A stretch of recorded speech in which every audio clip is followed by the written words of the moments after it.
I've paid my dues. The long shot tip, they score! After time, Backhand scores! done my sentence, but committed no crime. Woolley scores! Bad mistakes,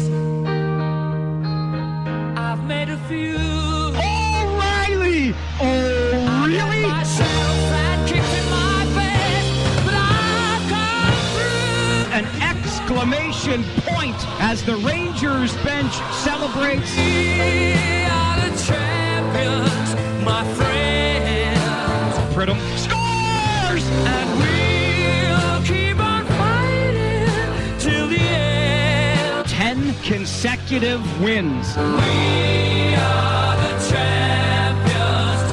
We are the champions. No time for losers, 'cause we are the champions of the world. From Bellows to Roy and now to Reed, the Kitchener Rangers are 2026 Memorial Cup champions. Taken my bows and my curtain call. The job is done, JP. The job is done. Fame and fortune and everything that goes with it.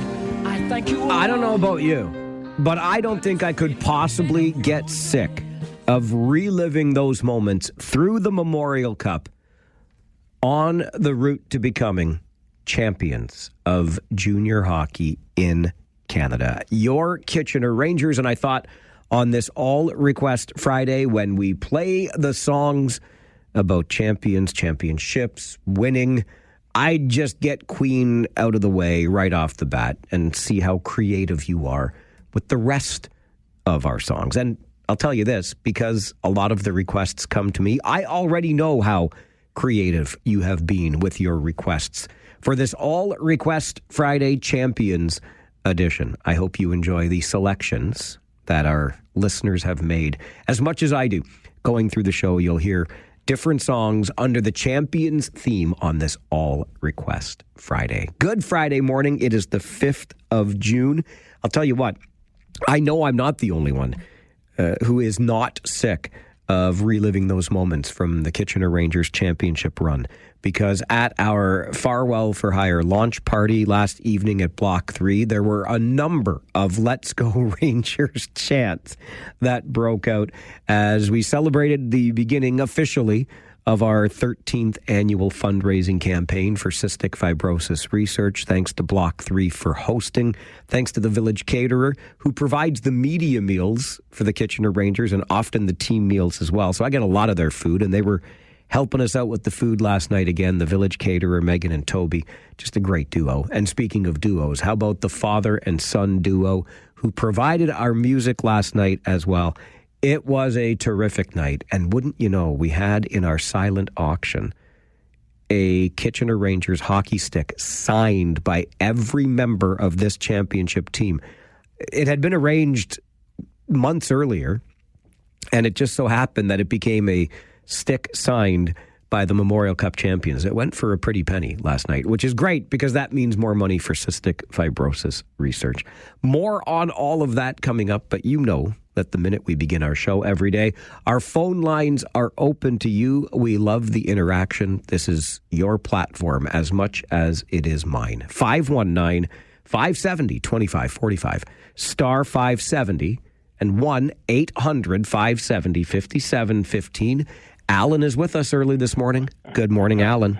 Good morning. And when I was hearing about We Are the Champions, it reminds me when I was in Germany driving down the highway in my Lynx, and my observer would sing that song over the headsets, and then I'd take my arms and take them off the telebars and wave them in the air and sing the same thing. Really? But then, oh, yeah. Now, are you talking, when you say in Germany, you're talking World War II? Oh, yeah. Oh, my goodness. No, back in the late 60s and 70s. Okay. But anyways, what I'm going to talk about are water woes. You know, when you see on the news and they talk about our water woes and they show the water running down the taps and wasting all that water. I have a solution to the whole problem. Now, you just close your eyes and think of this. We take every man, woman, and child in the region. We form a bucket brigade to the closest river, and we transport water in buckets all the way up to the reservoir. Could you imagine that?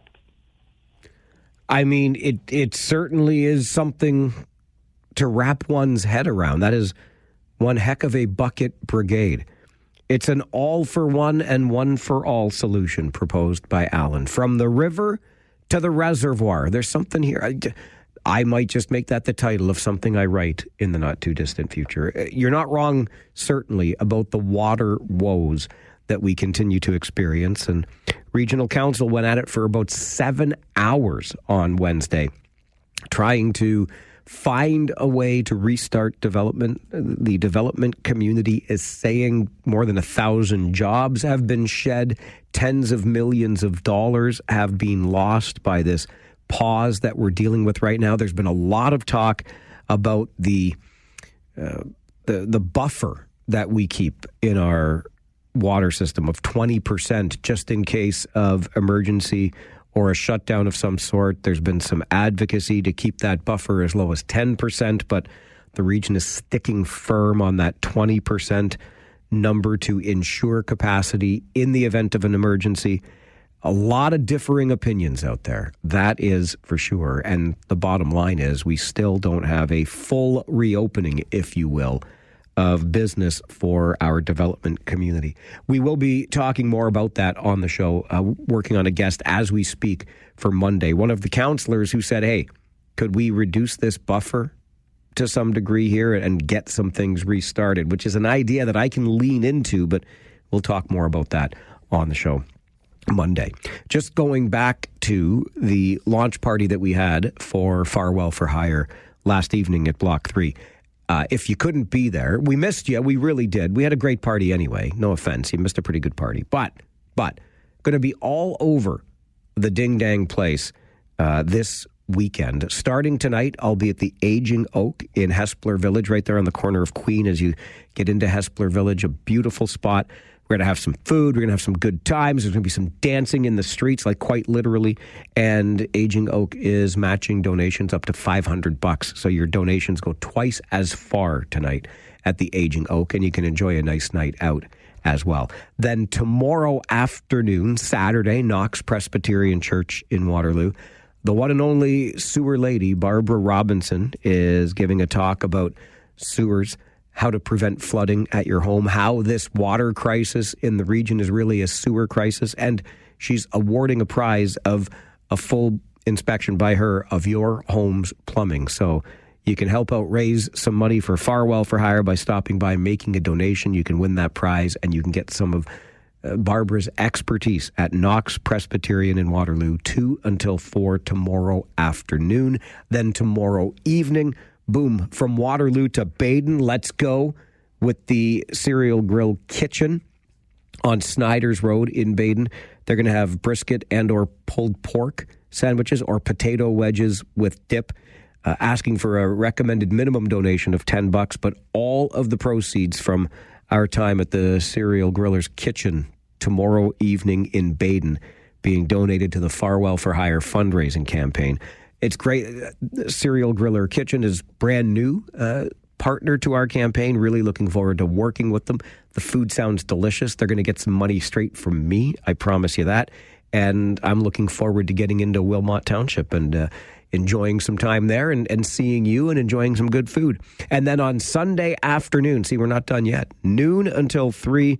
This is, I don't know how many years now, 5, 6 years we've been doing the deep fried asparagus event at Barry's Asparagus, along with our friends on the Schmuck Truck. So we're going to get together. We're going to deep fry beer battered asparagus with some garlic aioli dip. It's delicious, trust me, and all proceeds, again, will support our Farwell for Hire fundraising in support of cystic fibrosis research. So all over the Ding Dang Place will we be this weekend. And I encourage you just to check out our Facebook page, Farwell for Hire. That's Farwell, the number 4, Hire. Details are always there. Lots of businesses are doing month-long specials for us. So if you buy this item, a portion of sales is coming back to our campaign. Butter tarts, dirty sodas, ice cream, specialty coffees, you name it. You can all find the details. You can find all those details on Facebook. The Facebook page is Farwell, the number 4, higher. All right. I don't like to do too much in the way of, negativity or frustration on a Friday, especially. We're going to get to our not $1 million question in about 5 minutes' time. We're going to play your requests. We're going to do all kinds of good things. Talk about that world record in Wellesley. How about this, too, just on the Farwell for Hire front? We're awarding a $2,500 prize, early bird cash prize, if you have your Farwell for Hire 50/50 raffle ticket already. And that prize is being awarded today at noon. I just took a look at the overall jackpot. It's almost at $50,000, which means the take-home prize is almost $25,000 already. So if you get your tickets before noon today, you're eligible for the $2,500 cash prize from TLC Pet Food. They're joining us on the show this morning at 10:30. But you can also win that big jackpot still, too. Almost $25,000 take-home. Almost $50,000 in the overall jackpot. Get tickets at cf5050.ca. The one thing I was hesitant to get into on a Friday, but listen, the world keeps moving on, and sometimes we have to share our thoughts on how the world is moving on. And we were talking quite a bit yesterday on the show, sharing some frustrations with decisions that confuse and confound us around the region when it comes to our roadways. And so I found myself in Uptown Waterloo yesterday, and I couldn't resist going past City Hall at William and Regina. And then William, as you know, when you pass Regina, kind of wraps around a nice gentle curve into Willow Street. And it's steps, really, from Waterloo City Hall. And I remember being frustrated by this when the city of Waterloo was first doing the construction. And so I stopped by yesterday. It's been almost 2 years, but I have not forgotten this. And I took a picture just for posterity, because now that I look at it, it is utterly absurd what the city of Waterloo did. I have shared the picture on our show's Facebook page. So just look up the Mike Farwell Show on Facebook, and you can see with your own eyes. And I hope that Waterloo councillors, because this is steps from Waterloo City Hall, I hope they walk by this space that they've created and are embarrassed by it, quite frankly. Because what they did was they took a green space that was very well used by the neighborhood. It had some fruit-bearing trees that sometimes the neighbors and the kids would pick from, and those trees provided some shade for people to sit on benches beneath, etc. And they tore up all that green space so they could put a cycling path through that green space. It's called the Willow Cycle Path. Now, in fairness, the green space has been returned. It's nice and green, and the benches are still there, but you've lost the shade of the trees because the trees that have been planted are just seedlings still. So no shade, no fruit. But here's the thing. This cycle path is, again, literally steps from the spur line trail. And if you take the spur line trail or you take this cycling path, they take you to the same ding-dang place. And like, check out the picture. Okay, it's on Facebook, the Mike Farwell Show. These paths are maybe 10 meters apart. Why did you need to disrupt that green space and take out the trees and the shade to build a cycle path right immediately next to another cycle path? I don't understand it. There's no excusing it.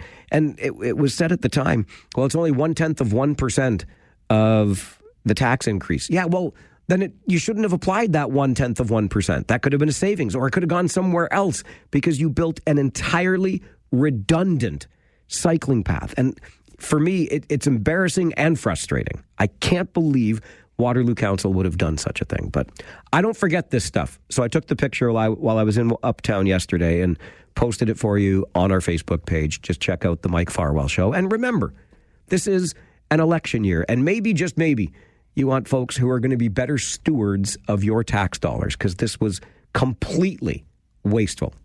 It's right beside another cycling path. The Spur Line Trail And then just to the right, 10 meters away, they create this new thing through the green space. It makes precisely 0 sense. And it frustrates me a little bit. 1, 2, 3, 4, 5, 6, 9. All right, just ahead of your not $1 million question this Friday morning, your Farwell Show 5, starting at number 1. You remember that brutal winter we had this year? I feel bad bringing it up because we are enjoying a nice string of warm, sunny days. But we did have a brutal winter. And a report to Waterloo City Council says the challenges of the winter of 2025-26 left the budget about $700,000 in the red, a deficit in the snow budget. Bylaw responded to more than 2,100 sidewalk clearing complaints, which is a 240% increase over the winter season 2 years ago. And with more than 200 centimeters of snow, plowing crews in Waterloo ran out of space to push all of that snow, sometimes burying curbside waste in the uptown. Overtime was up by 26% for transportation services and up by 40% in the Parks Department. Waterloo Council will consider that report at its meeting next week. Number 2, frontline staff at the Grand River Conservation Authority have filed for conciliation after bargaining stalled over fair wages and transparency. OPSU says that the GRCA is refusing to offer fair wages to unionized staff, which threatens GRCA's ability to retain skilled staff. The union also says the GRCA will not share the results of a wage comparison study done back in 2024. The Grand River Conservation Authority is one of 36 such authorities across Ontario, bracing for amalgamation into 9 authorities under the Ford government. Number 3 on your Farwell Show 5 this morning, Statistics Canada says the economy added a surprise 88,000 jobs in May, pushing the unemployment rate down to 6.6% and partially offsetting employment declines over the first 4 months of the year. Number 4, Andrew's Law has received royal assent here in Ontario, bringing with it new dangerous driving penalties and suspension powers into force. The new legislation includes indefinite driver's license suspensions for people convicted of dangerous driving causing death, new authority for police to suspend licenses and impound vehicles in certain dangerous driving cases, increased penalties for driving while suspended, and stronger penalties for some distracted driving offenses involving commercial vehicle operators. And number 5 on your Farwell Show 5 this morning. An estimated 12 million Canadians will be eligible for the Canada Groceries and Essentials benefit, which starts going out today. First announced back in January, the benefit will help lower-income households keep pace with the rising cost of living. The amounts will vary based on the size of the household, with a single adult with no children receiving up to $267 and a couple with 2 kids receiving up to $533. And that is your Farwell Show 5 for this Friday morning.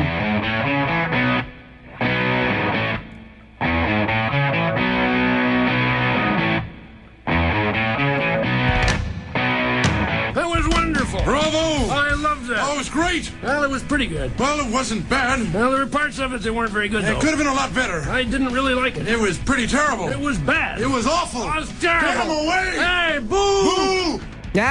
Boo to you too. All right, let's go to your not $1 million question for this Friday morning, the 5th of June. It's the not $1 million question because I cannot give you $1 million for coming up with the answer. I can, though, tell you how impressed I am with you, and I'm sure others will be impressed as well. So let's see if you can come up with the answer to this one. What is it that people keep just in case, even though they never actually use it? What is it that people keep just in case, even though they never actually use it? You think you know the answer to our not $1 million question? Well, that's good because our phone lines are open to take your guesses right now. What is it that we keep just in case, even though we never actually use it? We'll take your guesses right after this. The not $1 million question on the Mike Farwell Show. 570 News Radio and Rogers TV.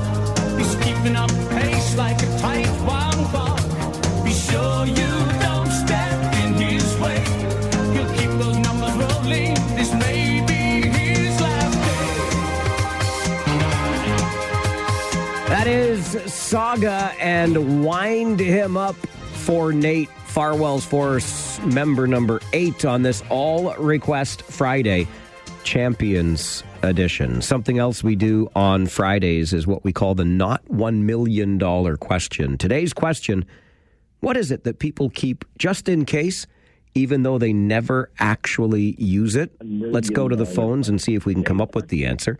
Tyler, good morning. Hello. Tyler, you got to turn your radio down. Sorry. Hi. Hi. Good morning. Good morning. How are you? I'm great, thanks. How are you? I'm doing great. Good man. I have to say the answer is cardboard boxes. Oh, geez. Do I ever like that answer? I was just taking out the recycling this week. Do you know how many ding-dang cardboard boxes we've got accumulated in the basement? It's ridiculous. But it's not the answer we're looking for. Oh, okay. All right. Thank you very much. Thanks, Tyler. Good to hear from you. That's a great guess. Cardboard boxes, not the answer. Bill, what do you think? We keep it just in case, even though we never actually use it. How about an extra credit card?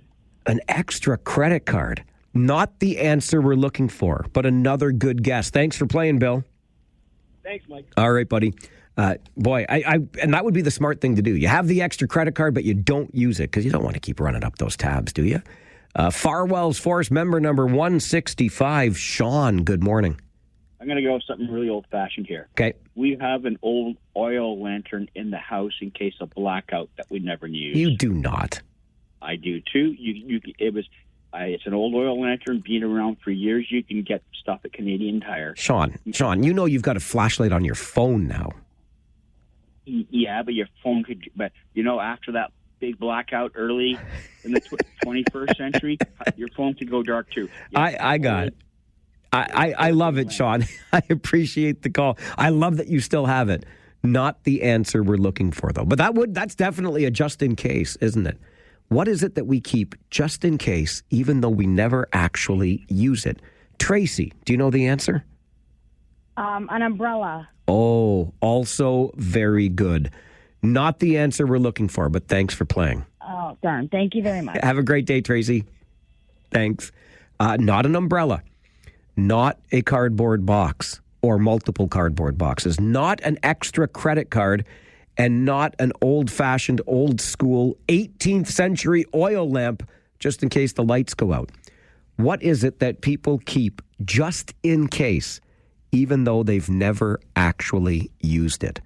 That is our not $1 million question today. We'll take more guesses after 9:45. Right now, I'm going to get you to the 570 News Center for an update. And then, why is it that tipping is making more and more of us uncomfortable?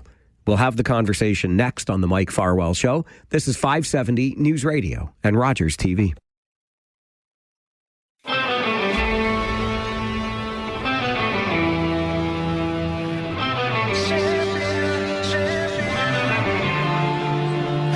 calling you from the future to let you know we made a mistake.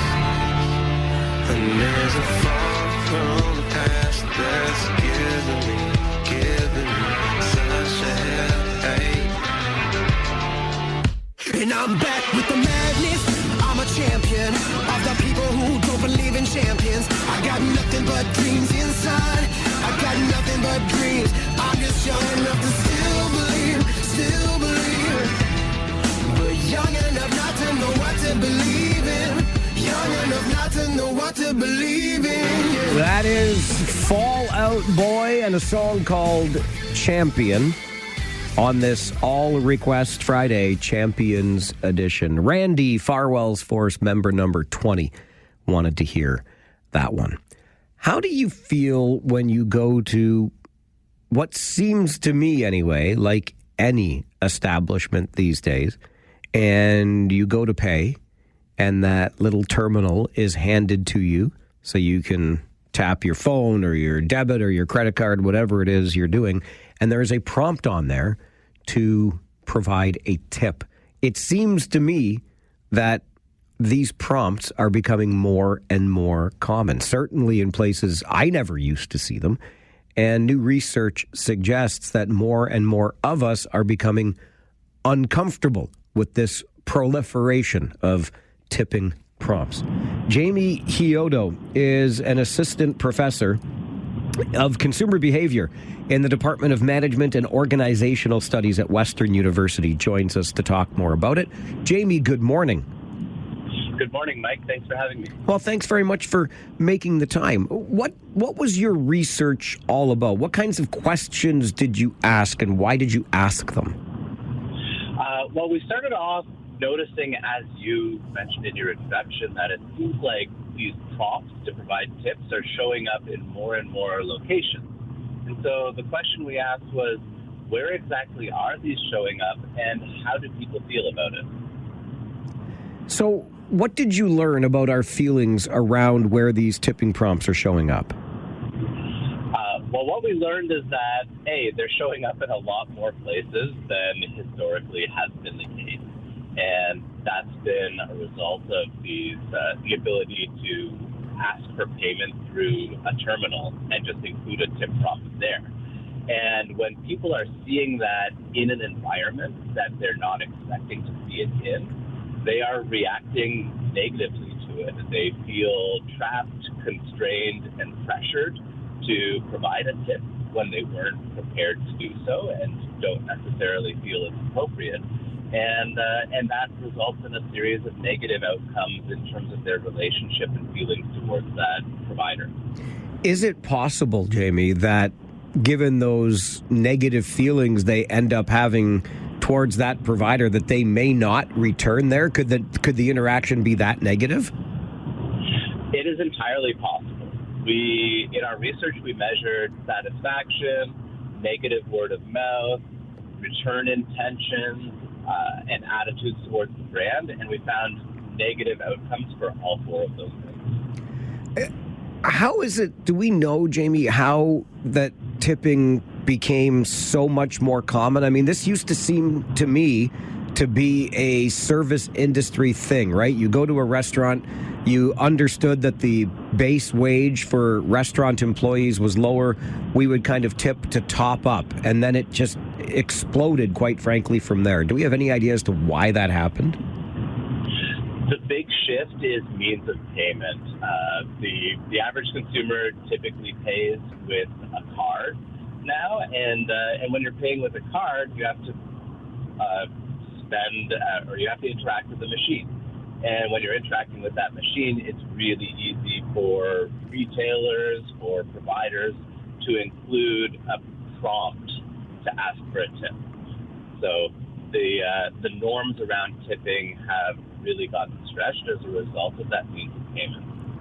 It's interesting when we talk about the norms around tipping, because I've made no secret during my time on this show, Jamie, that I'm about as cheap as the day is long. Like, I will try to save a nickel anywhere that I can. And to that end, I believe in tipping. When I go to a restaurant, I always provide that tip. But intuitively, that goes against really my nature, because I should be looking for the best deal possible or the lowest price I can possibly pay on something. Certainly. Tipping, when you think about it in the abstract, is kind of an irrational behavior, because you've already paid for the thing that you want to get. And now you're just paying more out of your free will. The norm was established in order to supplement wages of low-wage employees, and also as a means of indicating and reinforcing really great service. And I think that those purposes were strong enough that it became this generally accepted norm of the appropriate behavior to do. But that norm is being stretched when we're seeing prompts to tip at retailers, at professional service providers.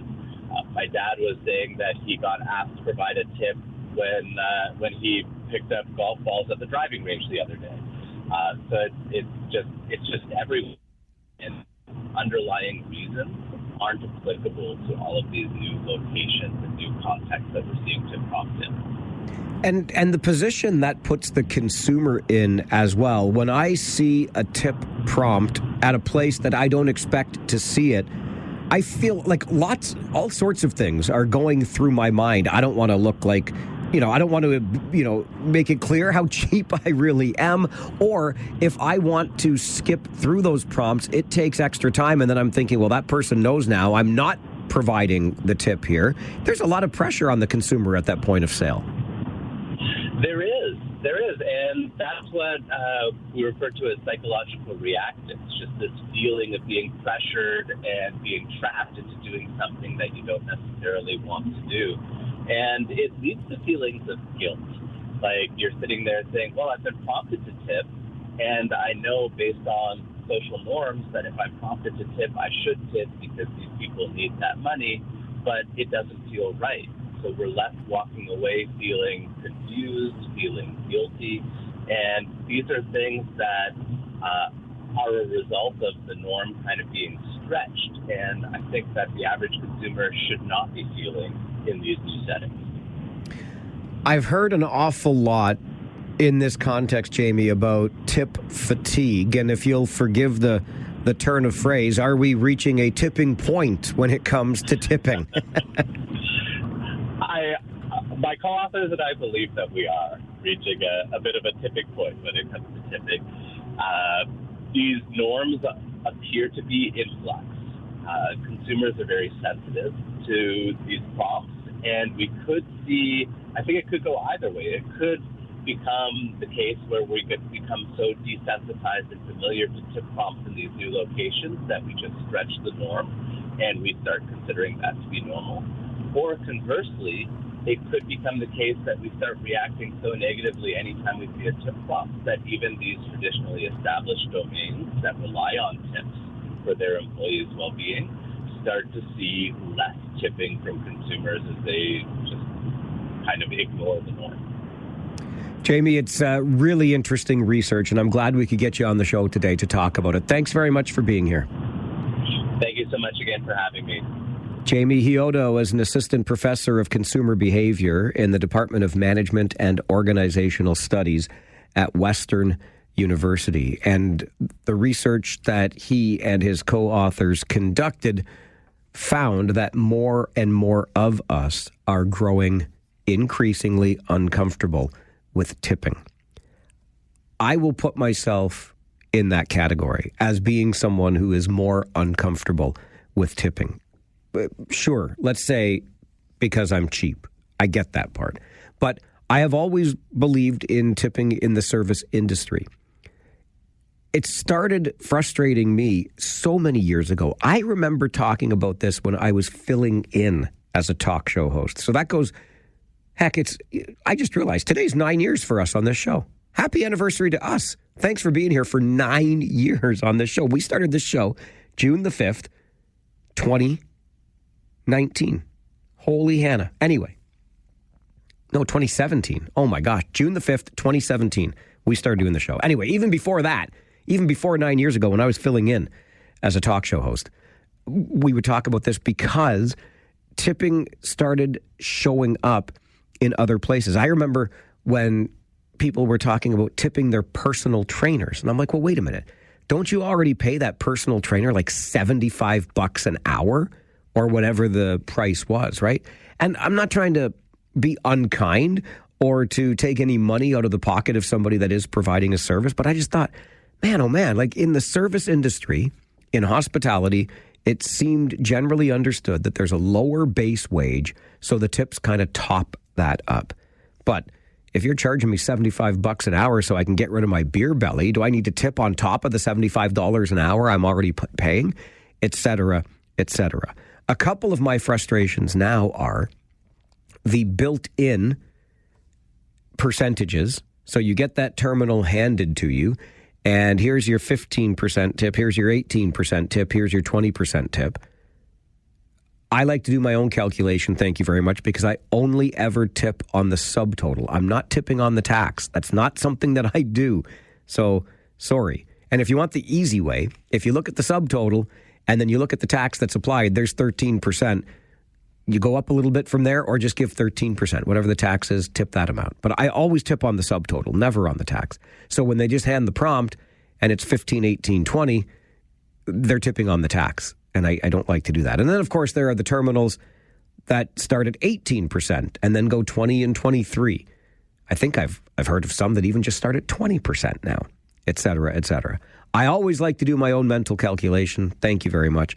And I don't love the prompts that are already there for you. And then furthermore, again, I'm not trying to be unkind here, but if I'm at a sporting event and a person grabs a cold can of my favorite beverage out of the big ice bin and uses their little doohickey to flip open the tab for me and then set it down in front of me, I'm supposed to tip for that? Like you didn't make the beer, you didn't pour the beer, you just grabbed it out of the cooler or out of the ice bin, you opened it, and you passed it across the counter. That's a tippable service now? I know how cheap I'm sounding, but it's been wild to me how many places this now shows up. And here's one more I thought I'd share with you because I came across it on Facebook. So take it for what it's worth. But it was a really interesting discussion because somebody allegedly had been out for a very high-end dinner that cost more than $600 and then tipped $9 on a $600 meal. But his point, I thought, was valid. He said, just because the food was more expensive, did that server work harder? Were the plates heavier? Et cetera, et cetera. So why am I tipping based on the overall cost of the meal? And I think 9 is still a little bit low. I think that was the number. But his argument was $9 extra on top of your wage for the 60 to 90 minutes of work is a pretty good top up. Again, why am I tipping more just because the meal cost more? The plates weren't any heavier. You didn't have to walk any faster, anything like that. I thought it was fascinating. I hope we get to a point where tips just like it can be like Europe and stuff, and we can just have everything baked into the bill. That would make me happy with how many places we're being asked for tips these days. George is on the phone. Good morning. Yeah, good morning, Mike. What do you think? Yeah, what I do, Mike, if I'm a little bit dissuaded by this thing that they want to tip for everything I have to buy and they give me the machine, what I'll do is I'm fairly quick with math. So if I'm just picking up a burger combos and it's like $6.49, I'll just round it up really quickly with 51 cents. I'll round it up to the nearest dollar. I'll even do that if I'm at Swiss Chalet.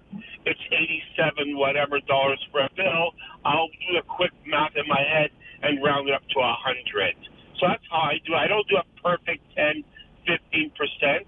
I just kind of find that sweet spot, blend it all in, and then round it up to a nice bigger number. All right, George, appreciate that. I mean, listen, $13 on an $87 bill, that's not a bad tip. You're over 15% there anyway, but listen, we do what we do. But I think there are more and more of us who are growing uncomfortable with the number of times we're being asked for tips. All right, we'll take a timeout. When we come back, who's got the answer to our not $1 million question today? It's time to take more of your guesses. What is it that people keep just in case, even though they never actually use it? What is it that we keep just in case, even though we never actually use it? Terry sends an email to Mike at 570news.com. A pack of matches? I keep one in the door of my truck. Not the answer we're looking for, Terry. But we'll take more guesses on our not $1 million question after this. What is it that we keep around just in case, even though we never actually use it? This is the Mike Farwell Show. 570 News Radio and Rogers TV.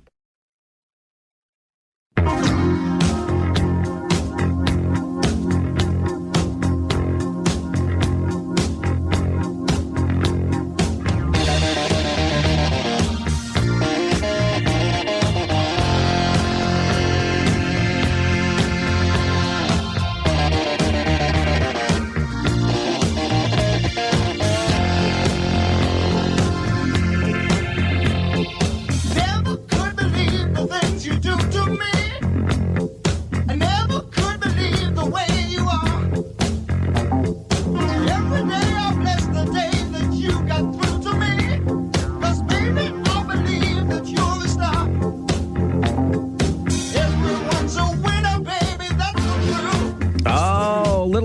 chocolate, and everyone's a winner by request from Sandy on this All Request Friday Champions Edition. The only problem is not everyone.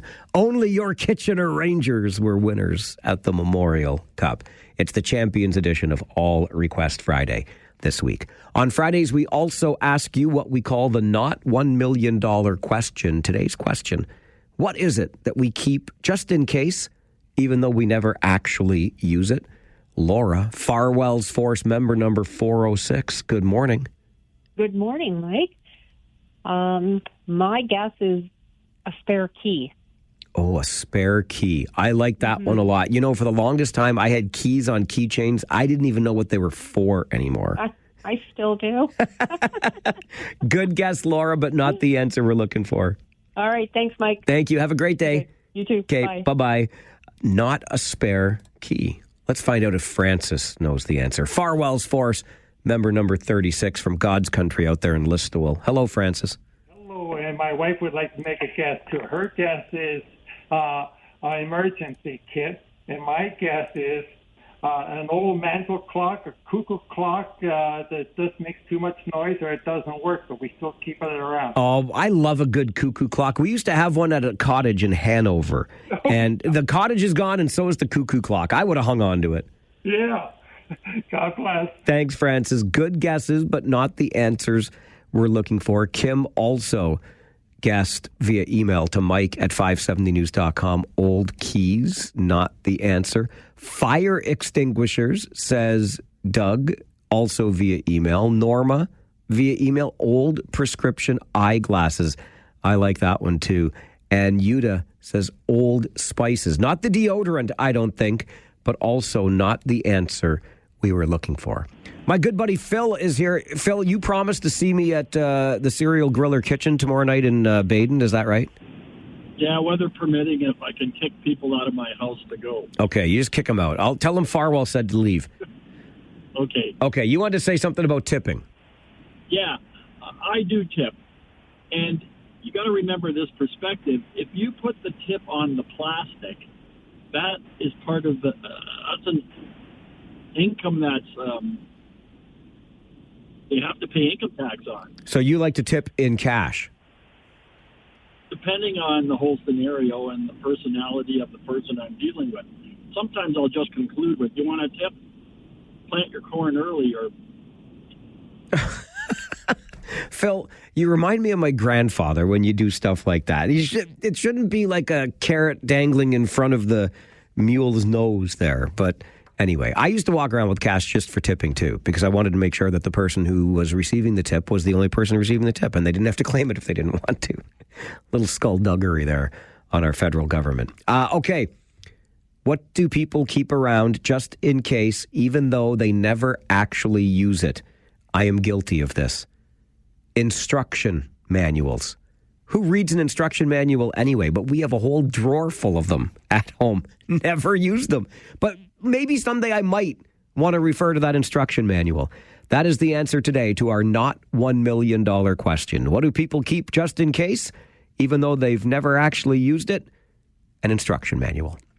This is the Mike Farwell Show on 570 News Radio and Rogers TV.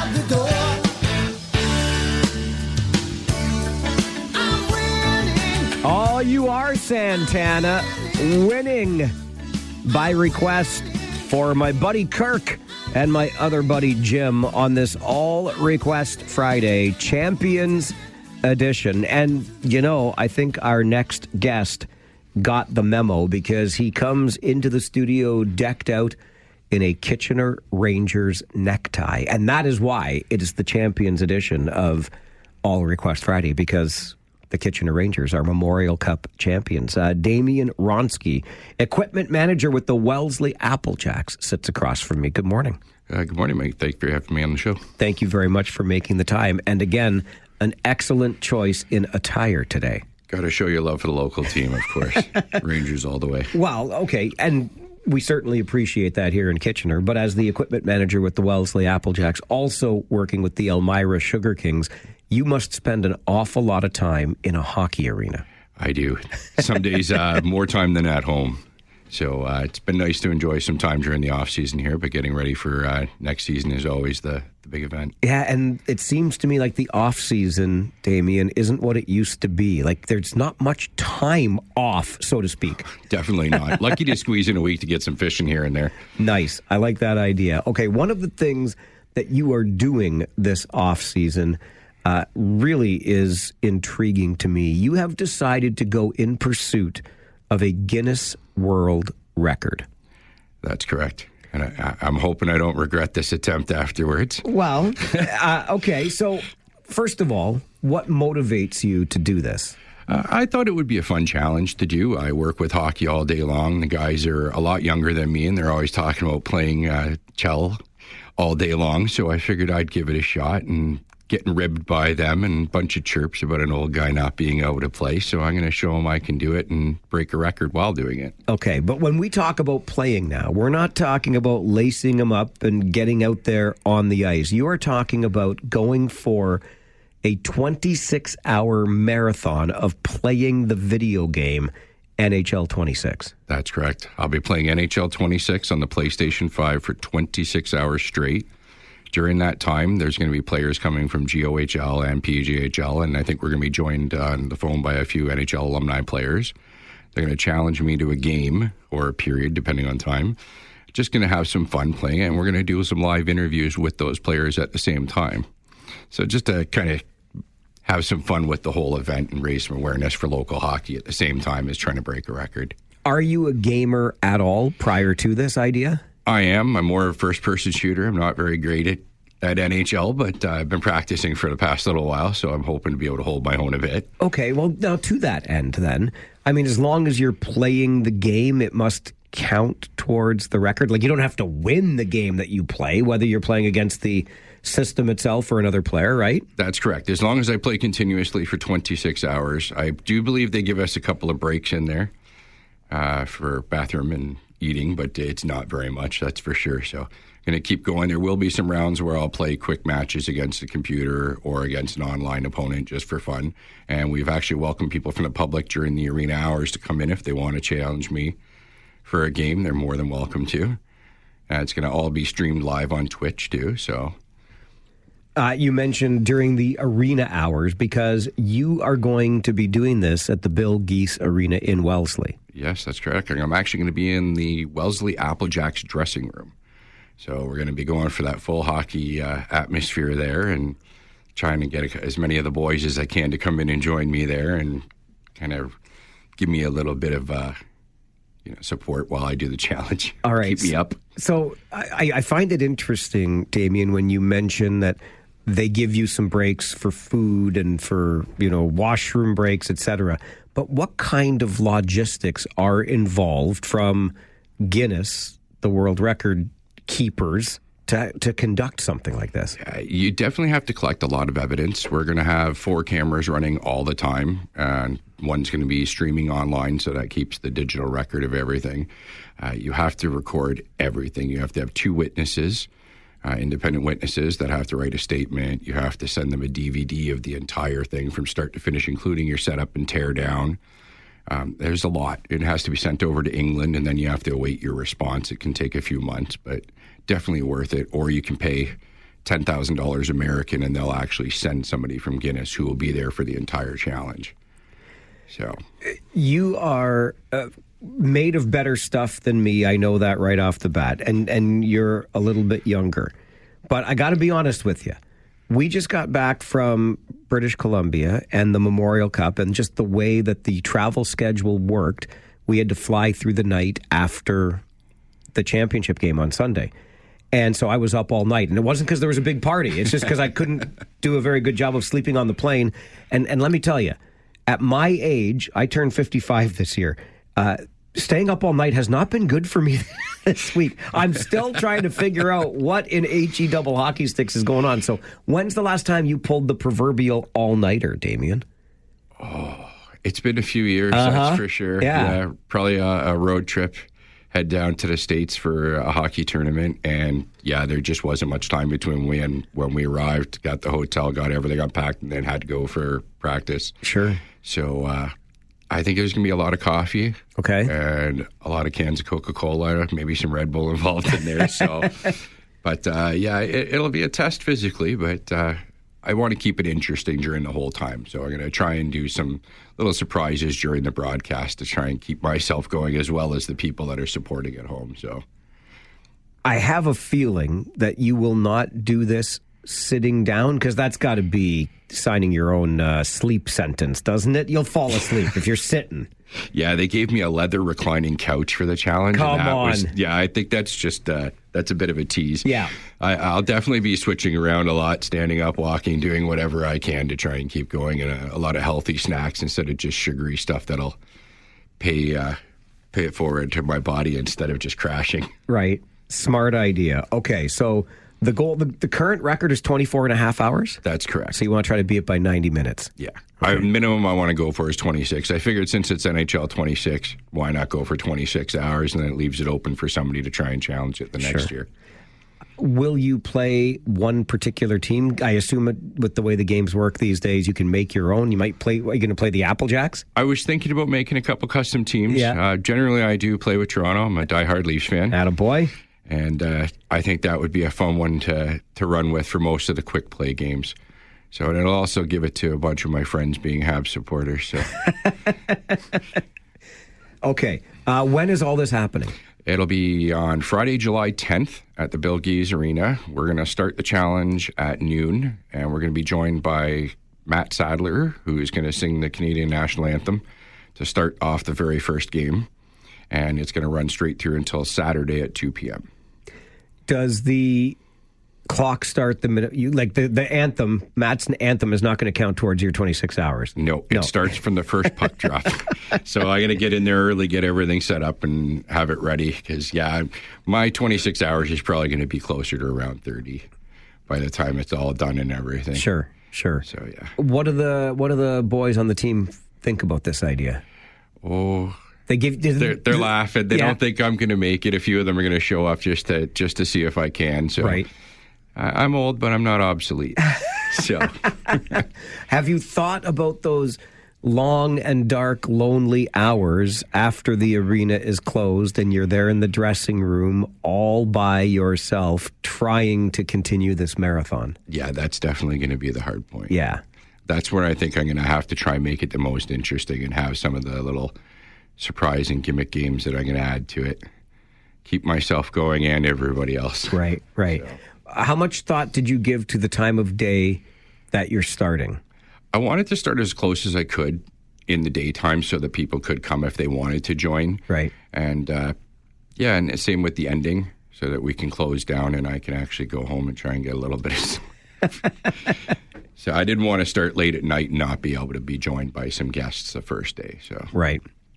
Okay, so Friday, July the 10th. That's correct. At the Bill Gees Arena in Wellesley. You're going to be in the Applejacks dressing room, and you are attempting to set the new world record for consecutive hours played of NHL 26. That's correct. 26 straight hours. Yeah.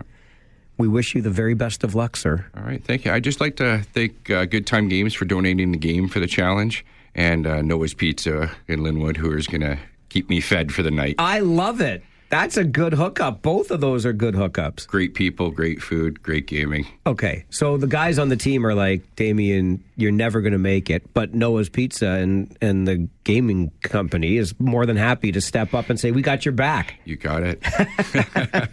I love it. Keep us posted. I want to know how this goes, and best of luck. Thanks for doing this. Thank you very much for having me again, Mike. Damien Ronski joins us on the show, equipment manager with the Wellesley Applejacks. and he is going to attempt a world record, 26 hours straight. Have you ever tried another world record? Ever thought of another one? I did one for the longest consecutive line of pucks at the Elmira Sugar Kings rink, and for the most consecutive passes, we did that with the team. But each year, I'm hoping to do a couple new ones. So I'm always looking for ideas. If anybody has anything they'd like to see done with a junior hockey team, then feel free to get a hold of me, and we'll see what we can do. I like it. Next year, I say we make them do 54, 27, NHL 27 times 2 hours of consecutive hockey. It's only 2 full days. Well, maybe you'll have to join us. Not a chance. Damian Wronski, good luck, and thanks again for being here. Thank you. This is the Mike Farwell Show, 570 News Radio and Rogers TV. I don't want to talk about things we've gone through, though it's hurting me. Now it's history. I played all my cards, and that's what you've done too. Nothing more to say, no more race to play. The winner takes it all, the loser standing small beside the victory. That's her destiny. I was in your arms. It is an all-request Friday, Champions Edition. And Suzanne wanted to hear Winner Takes It All by ABBA. And in making her request, Suzanne said, I don't think you like ABBA, so just take off your headphones. You're right, Suzanne. ABBA's not my favorite band. But hey, it is your all-request Friday, the theme being champions, because, of course, that's what we are in Kitchener and in Cambridge. The Rangers, the Memorial Cup champions, the Cambridge Redhawks, the Sutherland Cup champions. It's been a good year for hockey here locally. And we just had a guy who spends a whole lot of his time in the rink, the equipment manager with the Wellesley Applejacks, Damian Wronski. He also helps out with the Elmira Sugar Kings. Brought me a little pack of Elmira Sugar Kings playing cards. Love it.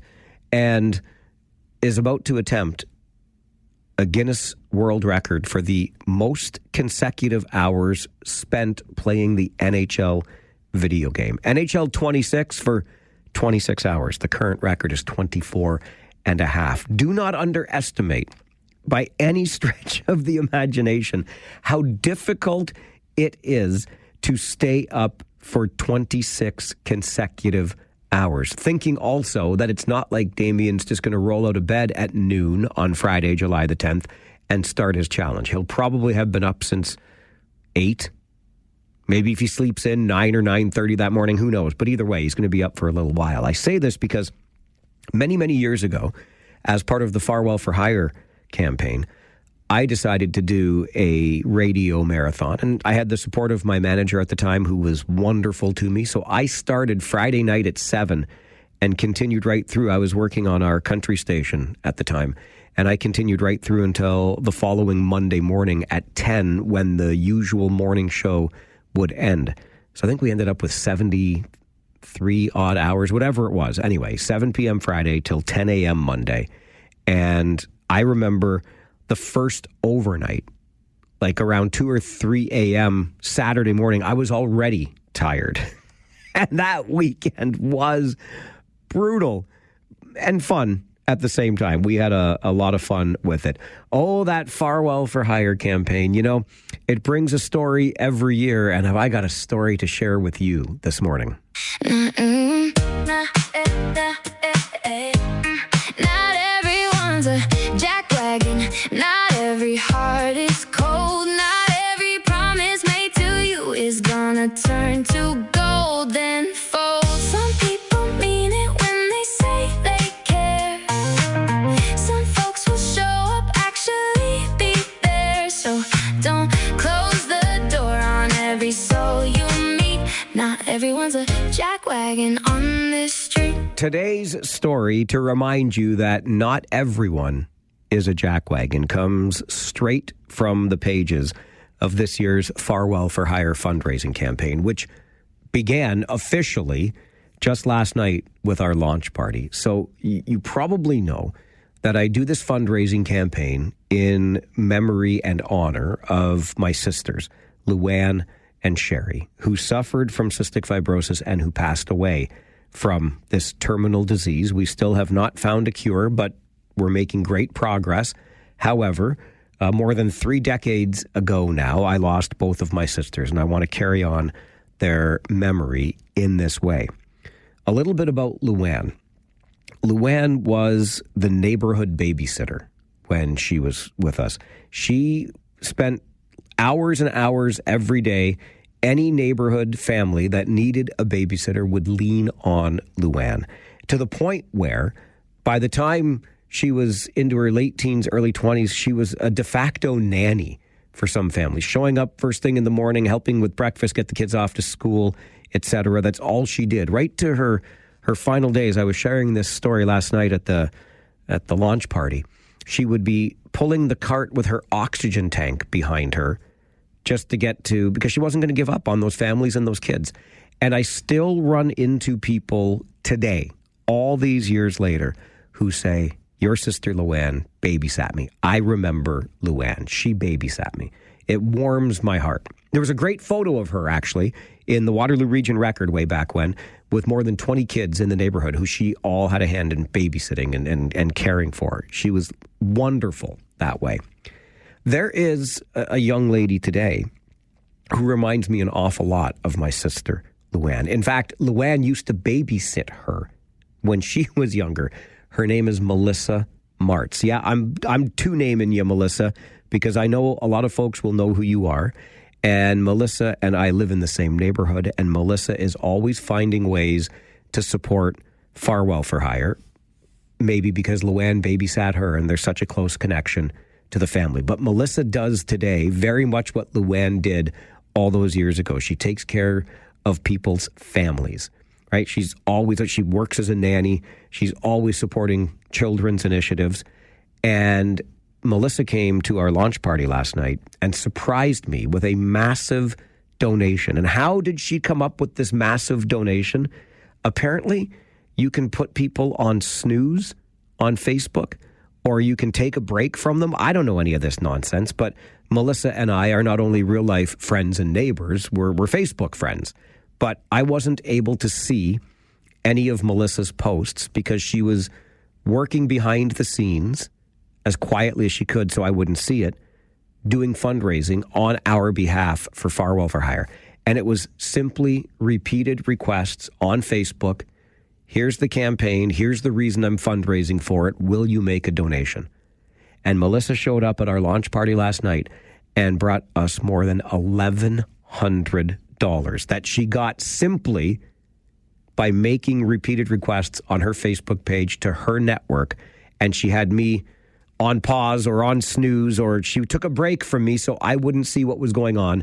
And she could surprise me with $1,125 last night in support of our Farwell for Hire fundraising campaign for cystic fibrosis research. And if that is not an example of someone who is not a jackwagon, I have no idea what is. If you know someone like Melissa Martz and you want to share their story, send me an email, mike@570news.com. An update on the way from the 570 News Center. And then how about that Farwell for Hire 50-50 raffle? About 90 minutes from now, we're giving away $2,500 in cash as an early bird prize. So you still have time to get tickets. And the guy giving you the cash joins us next on the Mike Farwell Show. 570 News Radio and Rogers TV.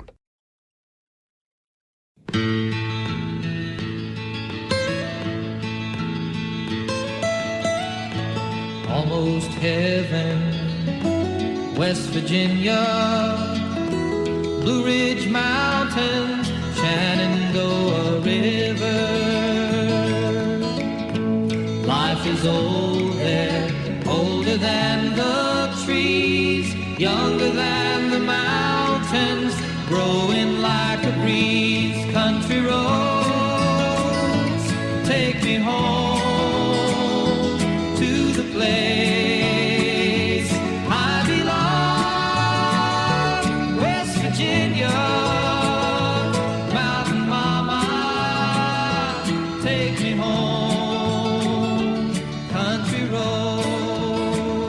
That is John Denver, of course, and Take Me Home Country Roads on this All Request Friday Champions Edition. And I know what you're thinking. What in HE double hockey sticks does John Denver and Take Me Home Country Roads have to do with Champions? Well, I'm glad you're thinking that, because here's the answer. Brian sent in this request and reminded us that the Wilfrid Laurier University Golden Hawks won the Vanier Cup in both 1991 and 2005, and Country Roads is their school song at Laurier. So why not? We're a whole city of ding-dang champions, right? The Vanier Cup with the Golden Hawks, the Sutherland Cup with the Cambridge Redhawks, the Memorial Cup just last weekend with the Kitchener Rangers. That's why our theme this week for All Request Fridays is Champions.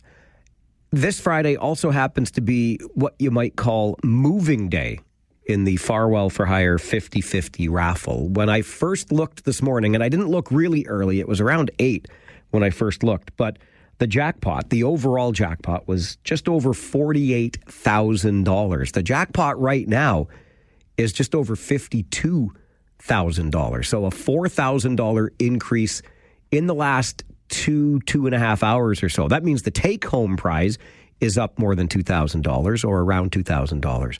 Right now, we are sitting with a jackpot of $52,170. Your take-home prize, just over $26,000. And in less than 90 minutes, at noon today, we are giving away $2,500 in cash, courtesy of TLC Pet Food in New Hamburg. That is a cash early bird prize awarded today, and you're still in for the overall jackpot. The president and founder of TLC Pet Food is Eric Cuddiss, and he joins the show this morning. Eric, good morning. Good morning, Michael. How are you? Well, sir, I'm doing extremely well, thank you. How about yourself? Good. I'm watching this thing jump like it's week 4. What's going on? That's what I was thinking too, right? Like it's been pretty exciting. We got off to a great start, and I think it's that $2,500 incentive today, Eric, that just might be getting this jackpot moving like this. Well, it may very well be. I mean, that's a very exciting start at $52,000 just on day 2 of the campaign. Last year, we ended up at $243,500 something, with a winner taking over $120,000 in their jeans tax free. So, I mean, in this day and age, even for a guy like you, that's pretty good money. Yes, even for a guy like me, indeed. No matter how you tip. You know. Yeah, I need to tip better, don't I? You were paying attention. You always keep an eye on me, don't you? That's it. There you go. I want to start, I thought I might start this interview the way that Chris Farley once interviewed Paul McCartney, and just started with, why are you so awesome? But we'll get to that in a minute. But let's start with TLC Pet Food, because I think it's a great story and still going strong in New Hamburg. But how did it all start for you at TLC Pet Food, Eric?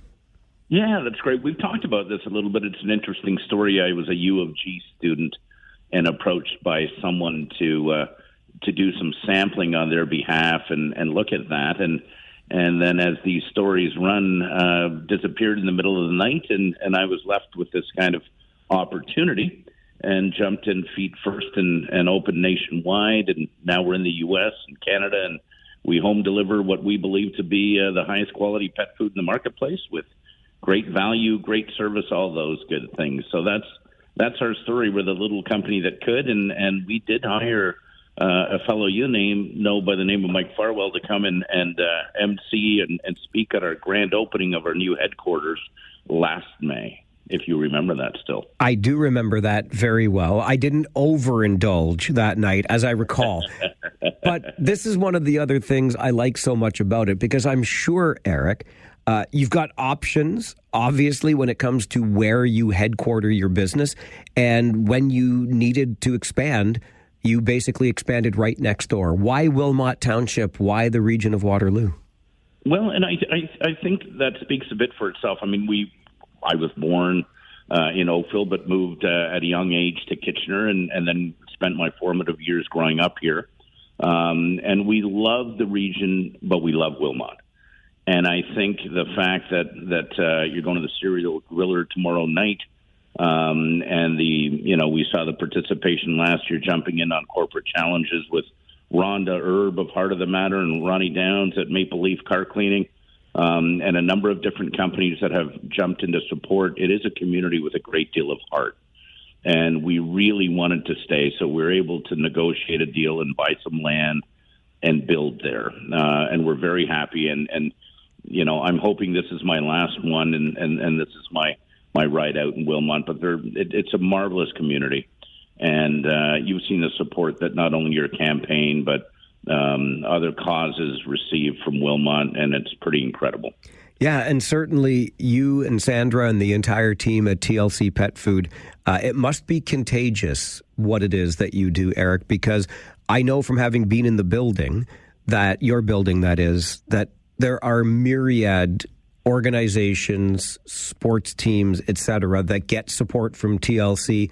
And as you've mentioned, we've found great support. Wilmot, I think, would be, pound for pound, the biggest supporter of Farwell for Hire. So come on, North Dumfries, Wellesley, and Woolwich. Let's get going here. Wilmot is leading the charge, led by TLC Pet Food. But why is that aspect? I mean, you could just sell, and you've said, the best quality pet food that you're getting, and I would not dispute that one bit. I love the door-to-door delivery, how seamless it is. We don't have to think about it. When the next order is ready, and it shows up on our doorstep. But you could just run business. Why do you get involved in the ways that you do? Well, Sandra and I both philosophically believe that in order to be a business in a community, you have to support the community and those around. And we support pet causes, that would be more natural in nature. But a lot of where we, direct the funds, and it's not just Sandra and I, it's the whole team. They are very much a part of that, and being part of the TLC team means giving back. And it's just, what we have always done, and I'll tell you, if there's a cause with kids, you would be very hard-pressed to get a no out of us. And there are so many needs and so many causes, and we try the best to hit them all. And, of course, it was, 5-6 years ago that you came in to throw a few bags of dog food around and make some deliveries and drive the forklift. And that's when the whole team fell in love with you and your new wife and the whole Farwell for Hire campaign. So I know you and I had talked a little bit, and you said, well, things are going very well. No challenges.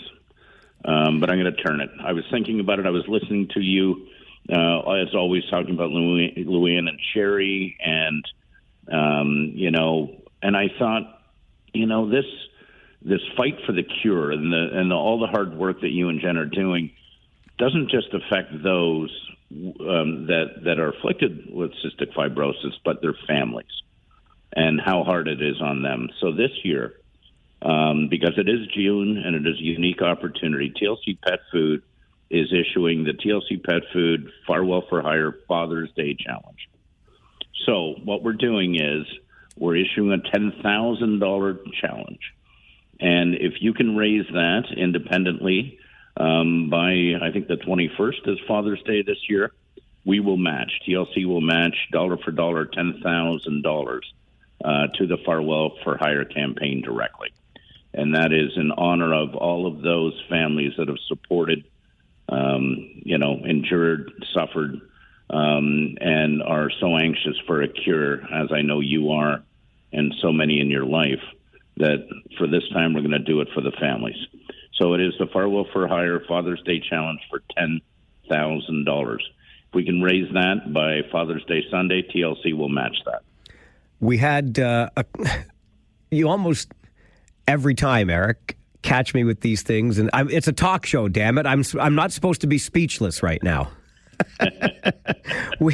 we had some of those fathers that you make reference to in attendance at our launch party last night. One of whom you've met, his daughter Gemma. You are spot on, and maybe they will be willing to step forward here, and I'm going to repeat that call to some of our other townships, because Wilmot is showing you all up, and we'll see if collectively by June the 21st, Sunday the 21st, Father's Day, we can come up with $10,000 into our Farwell for Hire fund. and that will be matched by TLC Pet Food with the Father's Day Challenge that I did not know was coming, and Eric just mentioned right now. So the question is, do we count Melissa's money or not? Oh, boy. I mean, that would be... She certainly went to the wall on it, and it was very grassroots. Very grassroots. All right. Let's start with the 1,100 in there. Okay. Getting us towards that $10,000. So well done, Melissa. I didn't even hear about that or see it anywhere on social. So she was very covert about all that. Good for her. You didn't know you could keep anything a secret anymore, especially with social media, and she found a way to do that. So, all right, we're $1,100 on the way, so another $8,900 in the TLC Pet Food Father's Day Challenge for Farwell for Hire. And we're going to match up to $10,000, which means, of course, your impact is doubled, and cystic fibrosis research gets $20,000. And just to further what Eric just said, thinking about the families that are affected, I just want to say this again, and I know I'm not a doctor, nor am I a scientist, but I've been following the work that has been done in research towards a cure for cystic fibrosis. And I got to tell you, we're so close. I know that we are so close. And maybe then we can have this world without cystic fibrosis we talk about, and we won't have any more fathers getting that news when their child is born that they have this fatal genetic disease. I really believe we can get there. Yeah, absolutely. And the results, and in no small part to the Farwell for Hire campaign, which is the largest fundraiser in Canada, I believe. And you had some experts on last year, I think in week 4, that talked about some of those huge milestones and medications and steps towards the cure that really just spur this thing on. And I mean, there is hope, and every year with the work that you and Jen did, it gets closer and closer. So it's incredible. And, everyone should jump in. The 50-50 this year looks, like it's going to be a big one. It's going to be a big one. So hopefully everyone buys their tickets and gets a step-by-step closer to that cure. Since you mentioned it, I will share. We will absolutely have our Chief Scientific Officer from Cystic Fibrosis Canada back on the show this month to help explain better what this money is funding and how much closer we are getting to that cure. And because you just mentioned this or announced this Father's Day Challenge, we are also going to, and that would be money that goes directly into the fund that supports the research outside of the 50-50 raffle. We're going to have the folks in studio too to talk about how that fund works and how in perpetuity now, thanks to your generosity, Eric, and the generosity of this community, the funding continues to go year over year over year to cystic fibrosis research. And that is one of the critical pieces and the legacy pieces that we have put in place thanks to the Community Foundation and donations like the $10,000 match that you just announced this morning. So thank you for that. Yeah, and it's incredible to see the results of the research and the medications and the steps they're taking. You mentioned Gemma, and I don't want to shine a light on her, but she was one of the inspirations for us staying on and working through. I mean, she spoke so eloquently a number of years ago at the closing event, and we were just thrilled and amazed, and it really shone a light on the steps that have happened and how close we are getting. So once again, thank you for doing this. I feel bad for your back. I mean, we just listened to the Applejacks trainer. I mean, I know you're up 24/7, 8 till faint doing this campaign and working hard, and the results are incredible. So I know what CF Canada thinks of you and Jen, and it's incredible. Well, just to go back to the beginning and the little riff on the late, great Chris Farley, why are you so awesome? Just so you know, Eric, and I hope you do fully understand the impact that you have. I think that we're going to find the other $8,900 to match your $10,000 donation, but also the $2,500 that you have put up for our first early bird draw, which is being made just over an hour from now, just in the time that we have been talking. And according to my call screen, it's 12 and a half minutes. The jackpot's gone up over $1,000 just in this time that we've been talking this morning. Yeah, it's incredible. I'm watching, as you know, you and I often go back and forth, but usually it's at the very end of the 50-50 where this thing's rolling like a slot machine. But I've got it on my screen in front of me too, and it's just amazing at this stage to see the level of excitement. But hey, who doesn't want $2,500 in cash? And you got about an hour and 10 minutes left to be eligible for that. Now, I did have a question, Mike, from a supporter of the campaign. Yep. Asked that his theory is he buys tickets every week. And then he asked me, do they all stay in? And I said, yes, that is true, right? You can win all the early birds and the whole 50-50 and your tickets stay in the whole time. Is that correct? That is absolutely correct. It is random, but yes, you could potentially win every early bird and the big jackpot at the end. It's a computer-generated printout, but as soon as your number comes out, it goes right back in for the next draw. Yeah, that's incredible. So keep buying them, and whatever your strategy to win is, buy them all at once, buy them, one a day, whatever it is, just buy them up, because I have a feeling this year that jackpot's going to grow. I think Lucky Mike, they're calling you. I mean, you're with your Rangers and all of these things. So, and who's going to have interest in an early bird Rangers package this year? Huh? Absolutely. Absolutely. And, I'm just thinking of one more thing.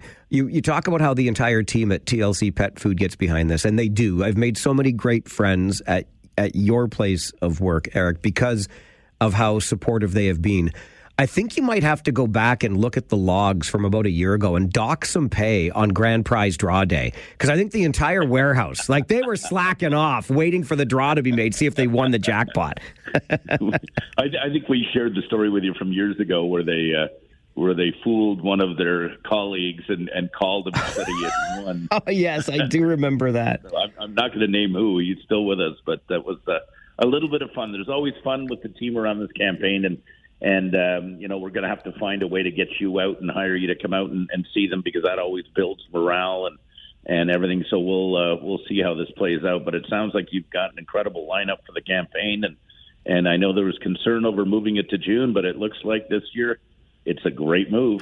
So far, so good. That jackpot just continues to grow, and we now have a Farwell for Hire Father's Day challenge put forward by TLC Pet Food and Eric Cuttis in New Hamburg. $10,000 matched. So your donation impact is doubled from now until June the 21st. Selfishly, let me say, let's take $10,000 of TLC Pet Foods and Eric and Sandra Cuttis' money here. My friend... We'll sign that with a smile. And now, if I'm a father and I just want to donate, what do I do? How do I just donate to the campaign outside of buying the tickets, but directly to Farwell for Hire? Yes, I will share that. The easiest way for me to do that, I'll share the link, or send me an email, mike@570news.com. I'll give you the link directly to the fund so that you can make, and then your tax receipt is issued immediately as well. Perfect. Okay. The email, mike@570news.com. We'll share the link, get those donations directly in, and we will track them so Eric knows that his matched money is well spent. Eric, thank you so much for everything, and I look forward to seeing you again soon. All right. Love you, pal. Good luck with the campaign. We'll talk soon. Thank you, friend. Bye-bye. Bye. Eric Cuttis, founder, president, TLC Pet Food, $2,500 early bird prize. Get your tickets right now, cf5050.ca.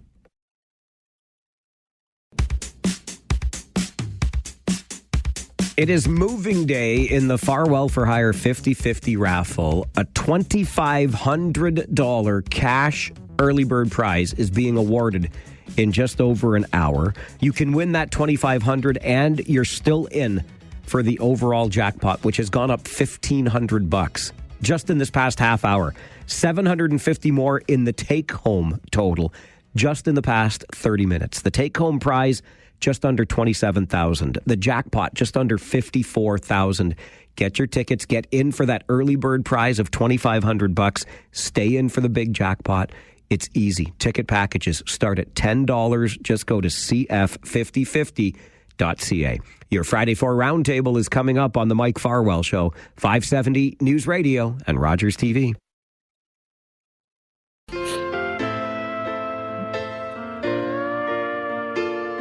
I thought we were going to start.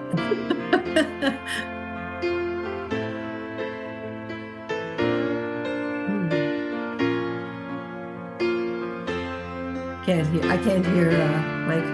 What time is it? Oh.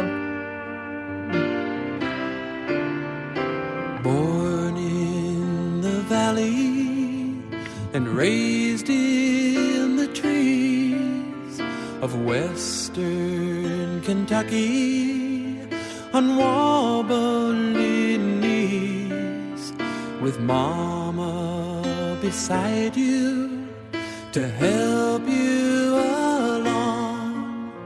You'll soon be a growing up strong.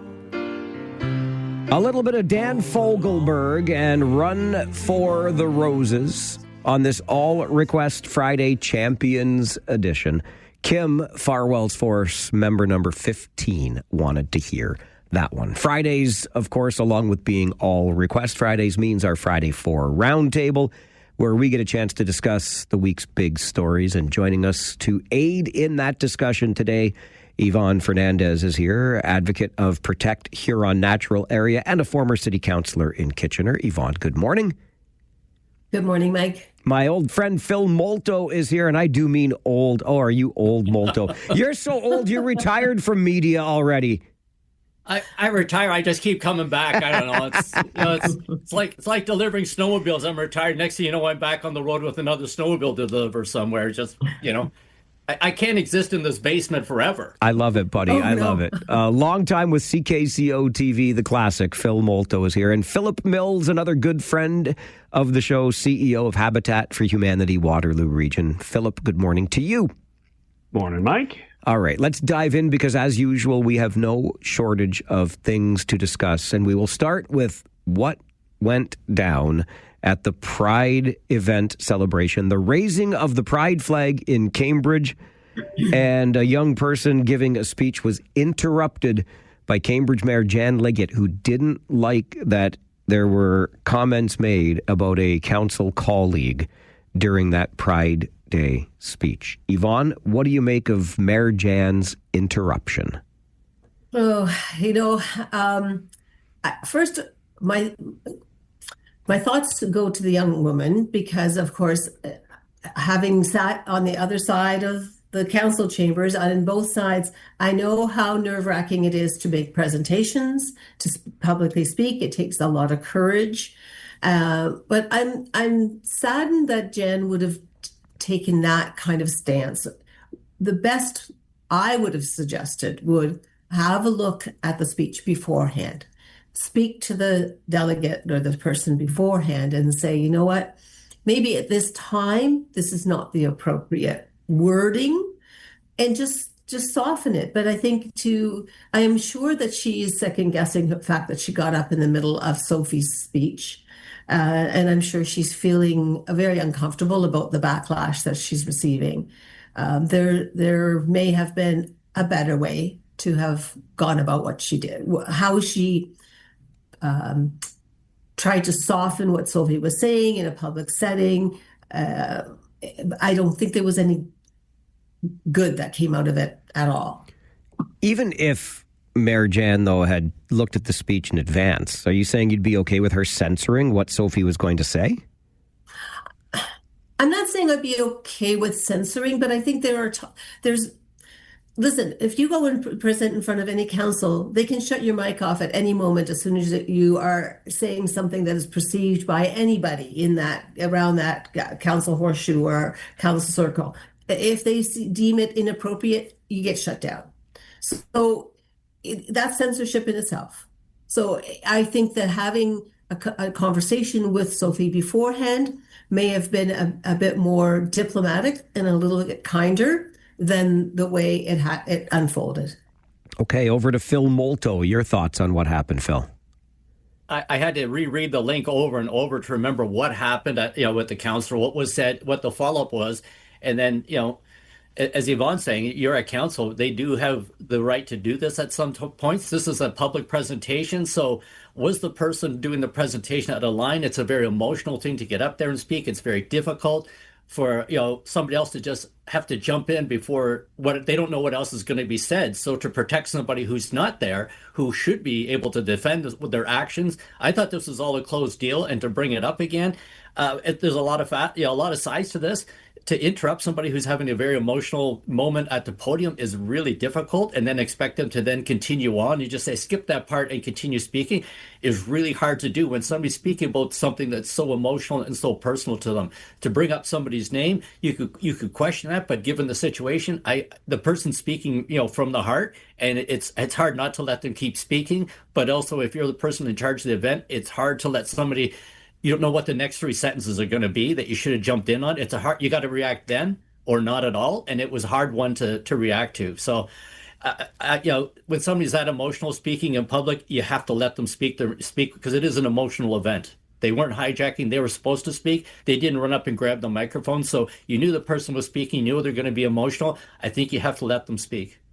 Yeah, I would lean a little bit more that way myself. And certainly what we had heard with just an explanation on Sophie's part of how, the meme that was shared by a counselor in Cambridge made them feel.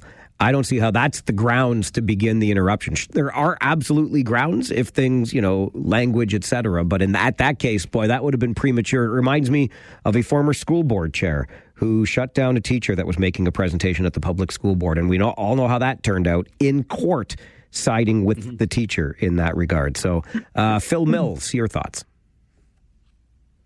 I guess, I think it obviously is tricky and delicate.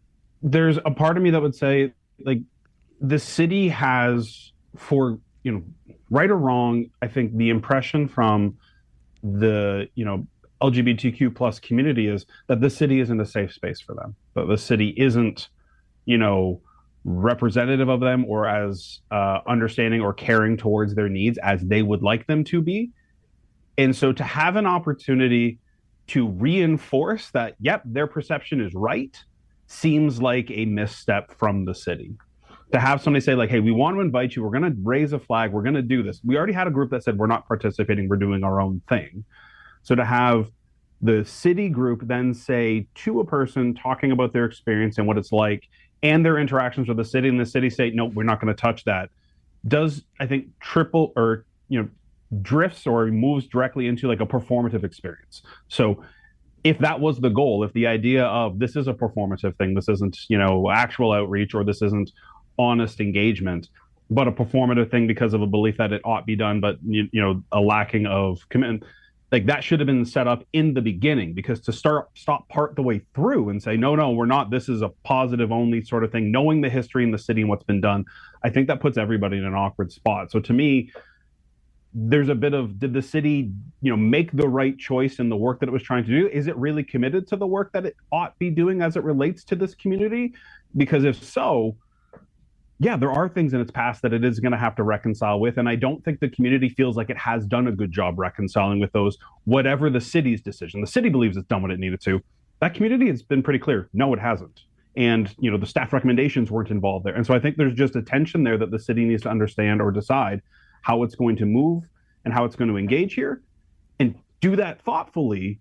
And that's making sure the person they bring in to speak and be part of is on board with them. So I think there's a whole bunch of disconnects at the lead into this that then made something really terrible for all sides come out. Yeah, I think it's a great point that the city certainly didn't do itself any favors in this regard, showing that it was moving forward in a meaningful way with their 2S LGBTQ plus community, for sure. And to your point about reconciling with past issues, Councillor Cooper got to have his say. And I think it's only right, not just fair, but right, that Sophie gets to have their say as well. That's the way I see it. And it's not a one-time thing. So, understanding Sophie as a person, within the community, getting to say what they wanted to say. It's not as though the city or Councillor Cooper or the mayor wouldn't be in a position to respond. They could, the mayor could very easily say, we appreciate the words, we appreciate the commitment, we are continuing to build bridges with this community. We believe we did what we needed to do, or that wasn't necessarily appropriate, but understand, people are strong emotions on all sides, and we're excited. There's an opportunity to respond after the fact if you thought it was that bad. So what I'm hearing you say, Phil, is that you think the mayor should have let her continue with her speech, and then stepped up to the podium afterwards and say something related?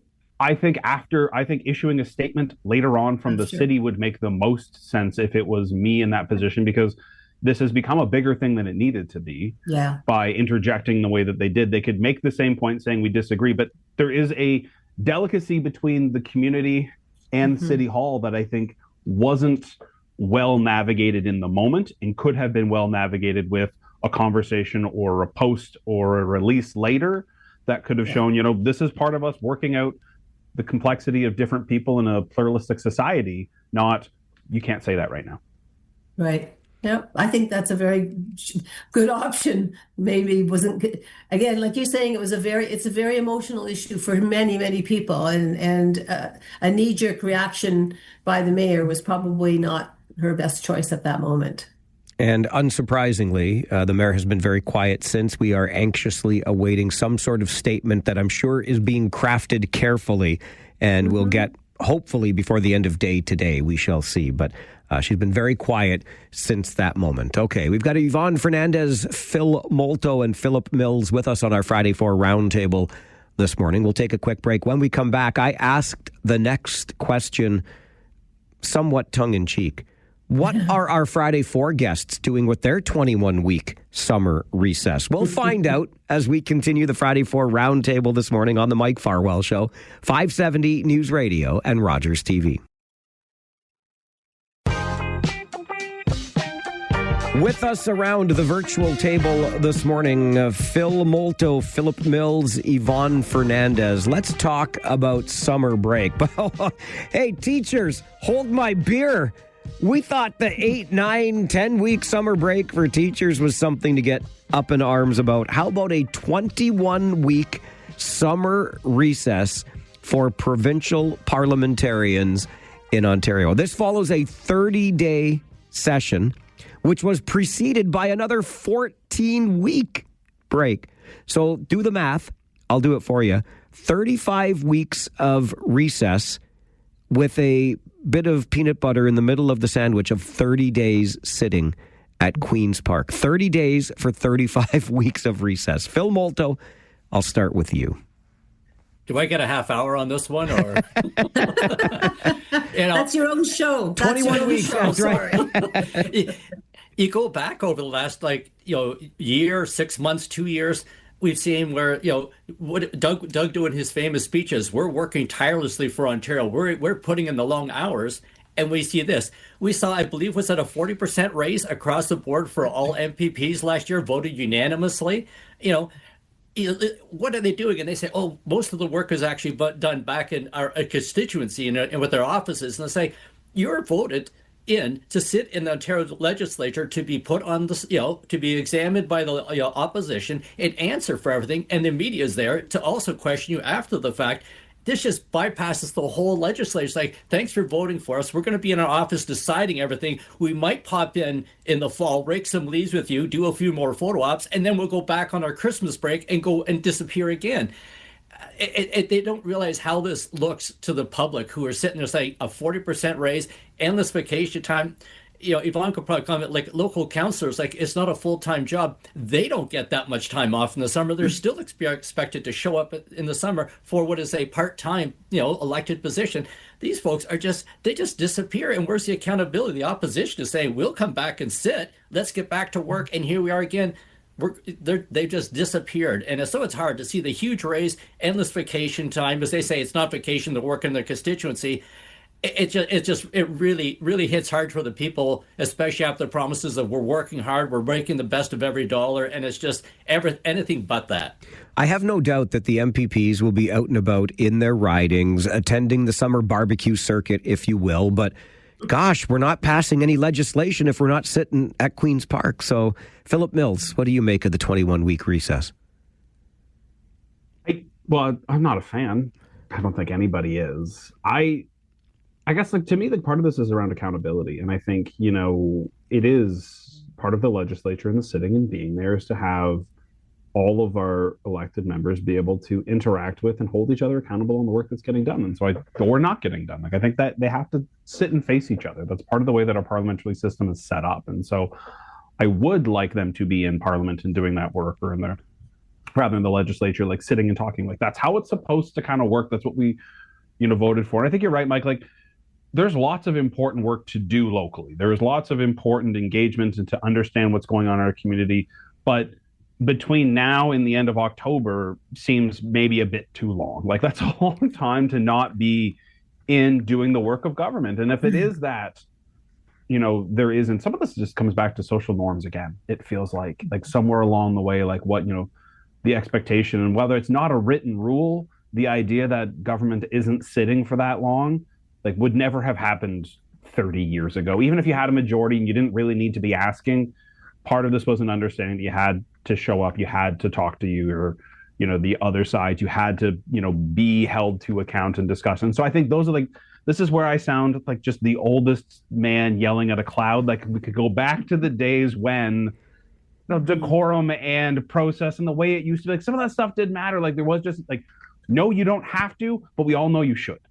And somewhere along the way, yes, you don't have to, and yes, you have power, and whatever that particular government, because of the way it's organized now, wants to do, will get through because it has super majorities. But at least, sit and do the work in the place where you're supposed to do the work. I think there is a lot to be said to that, just from the, expectations of a democracy. Yeah, the optics are bad, especially when so many Ontarians either don't have work or are working multiple jobs just to keep up with costs. And the provincial government, like every other level of government, has promised affordability measures. Well, you can't pass any if you're not at there. Queen's Park. And the excuse, and I will call it this, the excuse for not going back until late October is because it's a municipal election year and they don't want to come back until after the municipal elections on October the 26th. They don't want to be interfering with anything. That's the excuse. But Yvonne, I'll turn it to you for thoughts. Calling birdseed on that. Yeah, one. well, I'm bird with seed. you. That's absolute. That's some poppycock if ever I heard it. Mm-hmm. If the MPPs were accessible when they were in their constituency office, if they responded to people's requests to meet, to talk, to have a phone call, okay, take a good break so you're available, but they're not. You don't hear anything. It's crickets when you try and reach out to the MPs in this area. I mean, sure, there may be the odd time you get one, but it's so rare. So you're not even doing your job at the legislature now. You're not doing your job in your constituency office, except for taking lovely photo ops and eating barbecue wherever and snipping more ribbons. I don't give a fig Newton about that. I want you to do the work that I elected you to do. And end of that. Phil?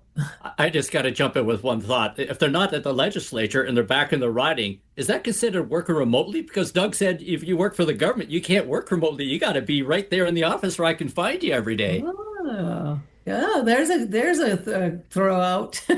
Here's a dare. Come on, Dougie. One of the big questions becomes, again, though, what can we get done? The work in the constituency is important if they're accessible. And I think, Yvonne, you make a fair point here. We've got a member in one of our more rural ridings that's very difficult to find at the best of times. So I don't know how we're going to find him over the next 21 weeks. But again, with so much at stake provincially, so many issues that could be worked on, how do we have any confidence that the work is being done if they're not at Queen's Park to negotiate the new teacher's contract, to talk about healthcare, work on healthcare, et cetera? It's very difficult to wrap one's head around. It is, and I think that's why we need it. Go ahead, Phil. No, it is. It's hard to understand, and I think it is, Phil makes the joke about it, but if the idea is look, we need you in office, yeah, so do we then. If there is something to be said for how do we know you're doing stuff and you're getting at it? Well, by being in the legislature, showing up, sitting, seeing that you are there for committee meetings, there for the discussions, there to make the work happen. We need it. It's there. It's the way. Again, I realize I'm 1,000 years old. It's the way it is. It's what you're supposed to do. Just do the things you're supposed to do because that's the way that it is. That's how we're organized. And even if it's annoying, I don't know. Yeah. You do what you're supposed to do. It's pretty simple. Sorry, Phil. How much time are the other provincial MPs sitting? I know that Alberta is still sitting. Somebody once said, Philip Mills, that showing up is half the battle. So there you go. Philip Mills, Yvonne Fernandez, Phil Molto with us on our Friday 4 roundtable this morning. We're going to get you an update from the 570 News Center. And then what about those right turns on red lights in the region that you won't be able to make at every intersection starting in September? And fired by 60 Minutes. Is the tail wagging the dog in the United States when it comes to media and government? All of that coming up on the Mike Farwell Show. 570 News Radio and Rogers TV.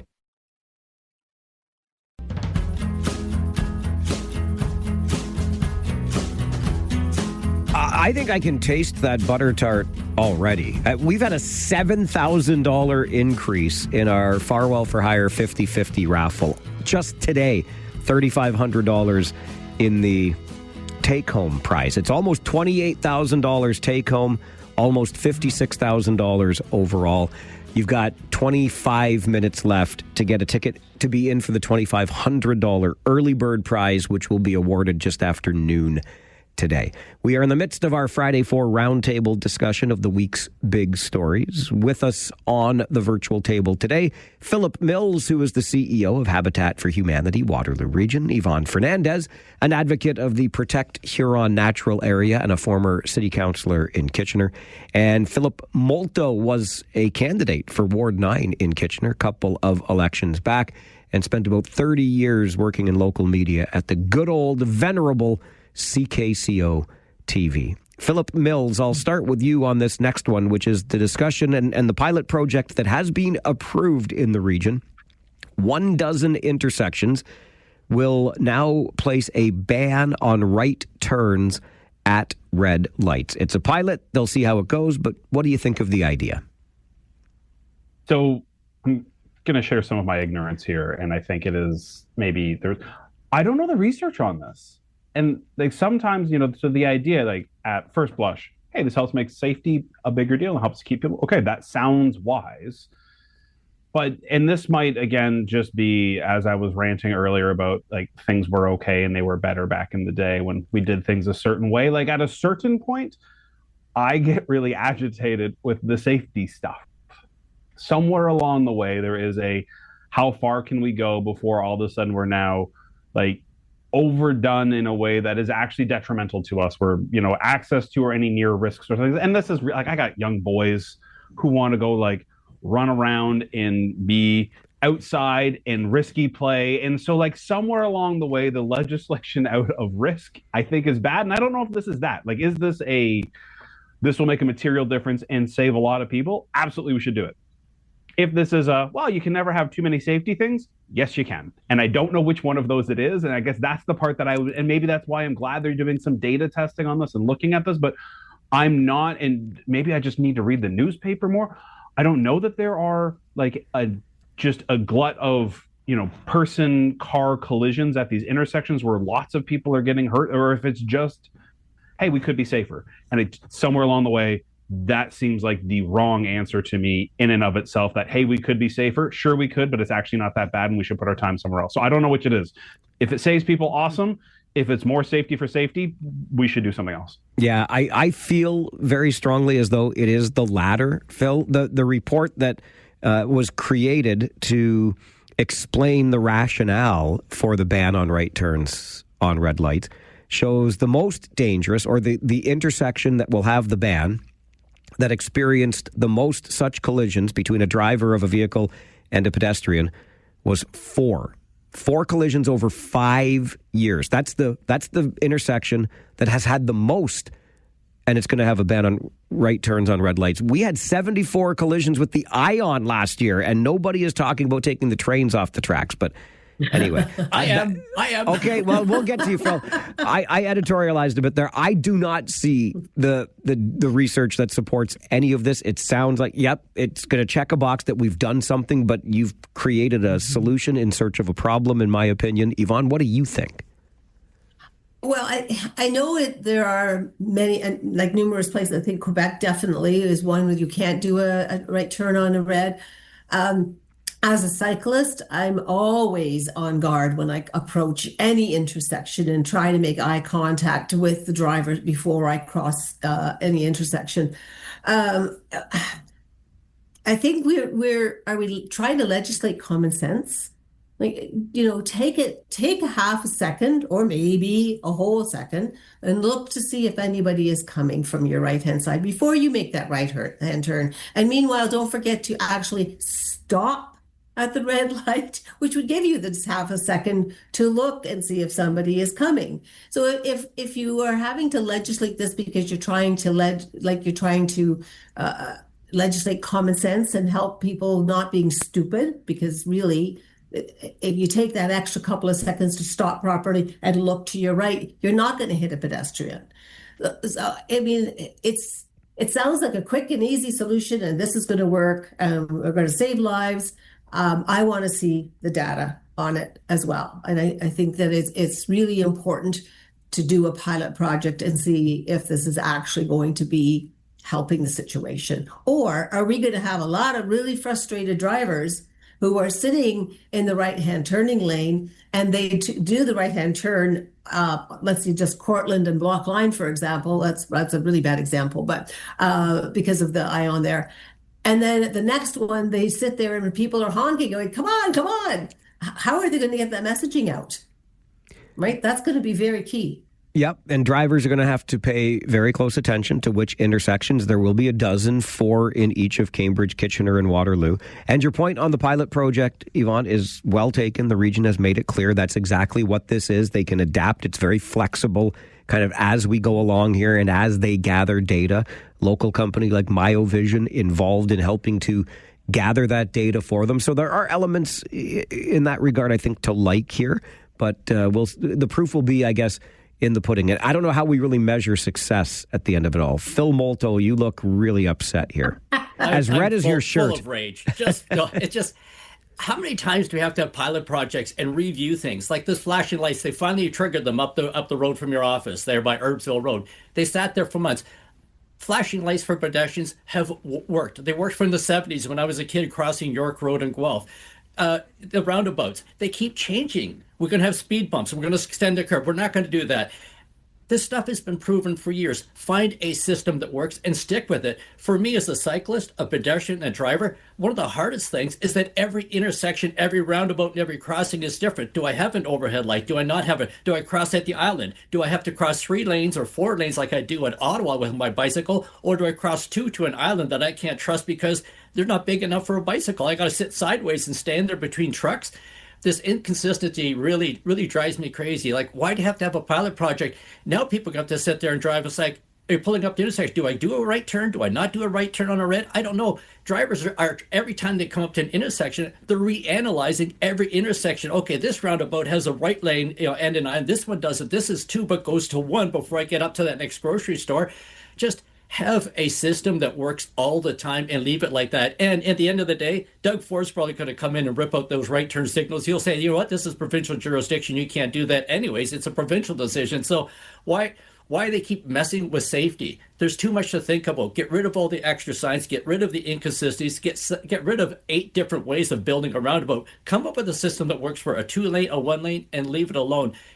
The speed bumps, they're bigger at some intersections and non-existent at the next one. Like, go through over one of the speed bumps at a roundabout with a 3/4-ton work truck, which I have to do, and you get everything bounced all around. If you're hauling a trailer with equipment, who keeps coming up with all these changes?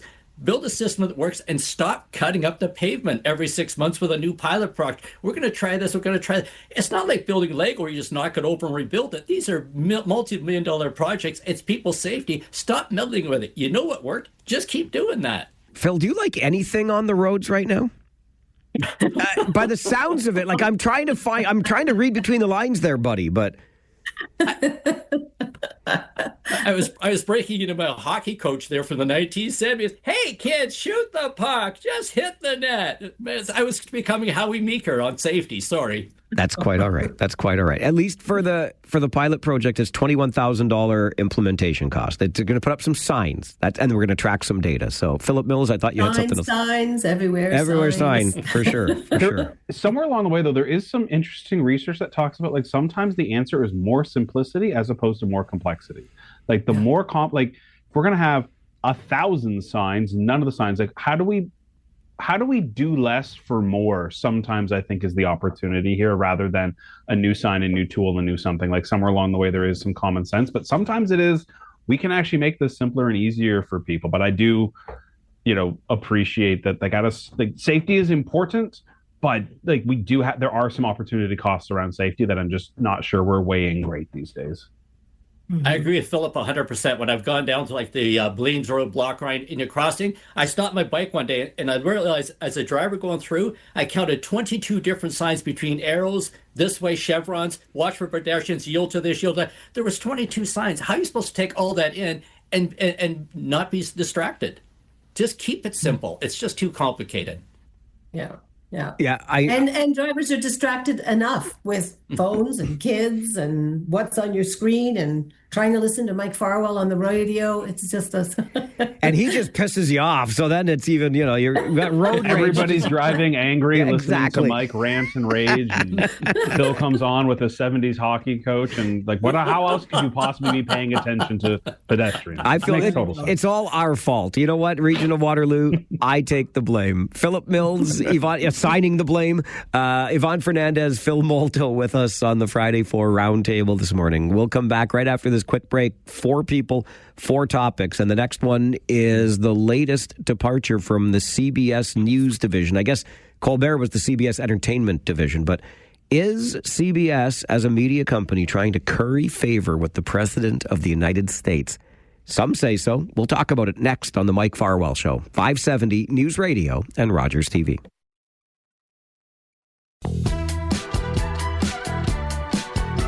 With us around the virtual table this morning, Yvonne Fernandez, Phil Molto, Philip Mills. One more topic for us to tackle. We go a little international here, but I think there are repercussions on this side of the border. Scott Pelley fired by 60 Minutes, Yvonne Fernandez. And some are saying this is another example after CBS fired Colbert, who clearly was not fond of U.S. President Donald Trump, and nor was the president fond of Colbert. Well, Scott Pelley now out as well, same company, CBS. And Scott Pelley said there was a lot of interference with journalistic integrity and editorial oversight when he was trying to create stories for 60 Minutes. What do you make of this? The ability to have journalists, reporters to say what they want to report without editorialization, I think is getting harder and harder. And, there are some really great investigative reporters out there. And I know that Scott did a lot of background in what I was researching. He always did substantial research in what he was saying. Sure, he had an opinion to what he was saying, as did Stephen Colbert. But it's a little bit... sorry, I just lost my words. A slippery slope, I think, is where I'm going here. We need the news. We need to hear what's happening.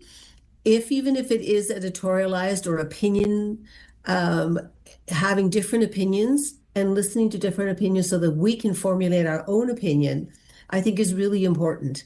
And Trump is I'm no fan of him, and I'm not alone in that club. I know I'm not.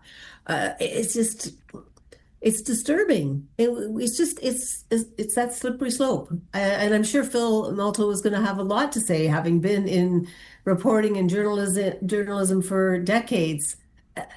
We're already having a hard time figuring out what is the truth and what can we listen to and where do we go for the real facts of what's happening. And then you lose good reporters like this and good journalism like this. It worries me. It really does. And a journalist should be able to tell a story that an administration at any level is unhappy with. If it's a factual story, just because it's not a good news story for that government, too darn bad. That is the exact role of the media. And as Yvonne said, Phil Molto, I'm sure you feel this pretty close to the bone. Yes. Going back to the first era of Donald Trump, his first session, he started calling people fake news, calling them out. It really hurt the credibility. And then here in Canada with the convoy and, mainstream media, they're all owned by somebody. Don't trust them. They really chiseled away at the credibility of true journalism, where everybody like, oh, that's fake news, that's fake, and don't believe them. Go to this person's website or their podcast. They've got the real story. Don't believe anything from them. It's been really hard to defend, just because the minute you say anything on the internet, you just get pounded by people like, oh, you're this, you're that, you got a tinfoil hat, don't you see what's going on? You don't know the real story. It's been really hard. And this isn't really that new either, because if you go back a few years back, remember the GMC pickup trucks with the rupturing fuel tanks, how that was squashed, the true effect of smoking, how that was squashed. There was always a lot of pressure to squash some stories because some people gave a lot of money in advertising. But this is different. This is politics saying, shut that person down. And not the product, but the content of what they're saying about the government that's in power. And we always talked about, Russia, the TASS news agency, or 3CP1 if you watch Second City. It was strict. It was the government told you what you were going to say, and we now live in an era where I always tried to stand up for journalists and say no, they get to speak. But now we're actually seeing the opposite, where CBS is actually shutting down journalists, and that's a tough one to see. It's really tough. This is the place, too, of Edward R. Murrow, right? Like, we're talking CBS, one of the longstanding and highly regarded news agencies in the United States. Philip Mills, what's your take? Well, so I think part of this is, like you said, it is a highly regarded, but CBS as an entity is in an awkward spot where, as new media and media shifts, they're less secure.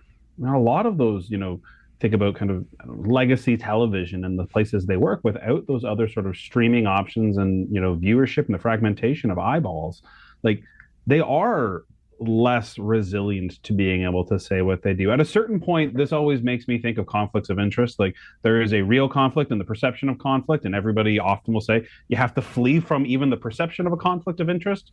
So whether the president did or didn't, or whether they're trying to or not, the fact that we can sit here and be worried that this is the reason that it happened, and that it is related to political pressure, whether it is or not, is, at best a perception of a conflict that ought be distressing to everybody. Like, news needs to be independent. It needs to be able to speak to whatever it finds and whatever it reports, and realizing there are biases and everybody is owned in one way or another. It's chilling to think that, there are certain things that folks are not allowed to talk about, and that pressure could and may be wielded in ways that keeps information from us. Because how else do we know? Like, I don't have time to research things myself.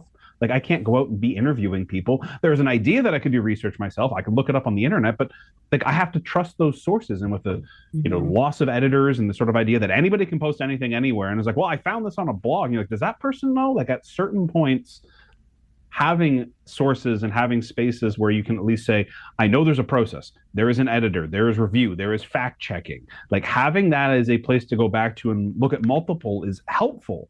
As those start to degrade, our access to information is terrifying, because there's no other way to know. I can't go and research it myself because I'm just literally not capable. And so that makes me worried as you see more and more of these, conflicts or perceptions of conflicts causing people to make choices that are impacting news. And the credibility of a big player in the world. If you look right now with the crises that are happening throughout the Middle East, and how are people getting their news? I mean, you're just inundated with people funded trying to get you back in the 70s, 80s. Sam Donaldson would be up there in Washington, ask the tough questions. Sam Donaldson would tell you what was happening in Iran with the hostage crisis, and everybody believed him. And whatever the big three American networks said, people believed it. And now they just get questioned, they get undermined and stuff. So that whole thing at the end of the day, 6 minutes after 6, Sam Donaldson would tell you what's happening in Iran. You believed him, and nobody said anything bad. And the president would, and now it's just texts that come out. Yeah, I think almost everybody and nobody has time, but everybody has to sort of take the news from so many different sources and piece it all together. And like Phil Mills said, I don't have time. I've got young kids. I've got my job. I've got life. So who do I trust? So every time it gets eroded by somebody else being squashed, and somebody else, people who've been in the industry for decades, who probably have some morals and ethics, otherwise they would have left long ago, I believe. who do you believe and who do you trust? And Mike's pretty good. I trust him sometimes. Only when I say things you I'm agree really with. picking on you today. Well, and Phil Molto would remember, right? We had the nooner, we had the six pack, we had an 11:30 newscast, and that was it. There was nothing in between, Phil. Like there was no information. Well, there was, I guess, a void of information between those hours. But now we're trying to get stuff posted online, social media's out there, etc. In the Malta household at 6:32 p.m., you didn't speak because my dad was watching the weather forecast because we had sod farms and he had to know. There was no other way to find the weather. Absolutely. But it's just changed so much, right? Mm-hmm. The idea and that speed over accuracy and, who we trust to curate information for us now. The idea that we didn't get it out. Yeah, because we had to verify it.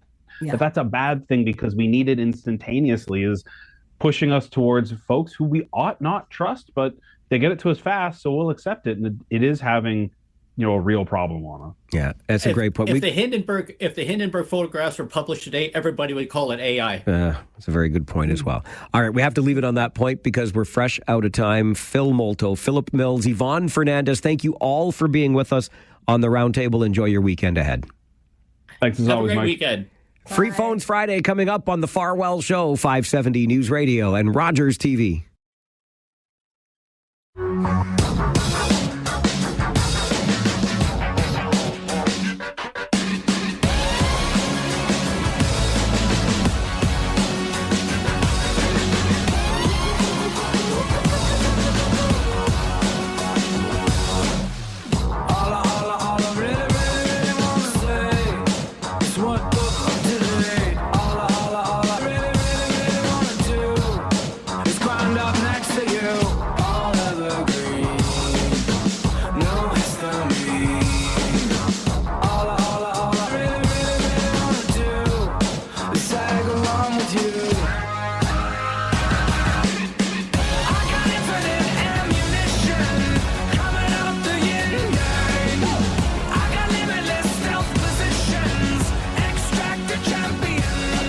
A champion, says Yin Yang by USS. That is by request from Hess on this All Request Friday Champions Edition. We have arrived at that hour of the week, our final hour together where we open up the phones freely.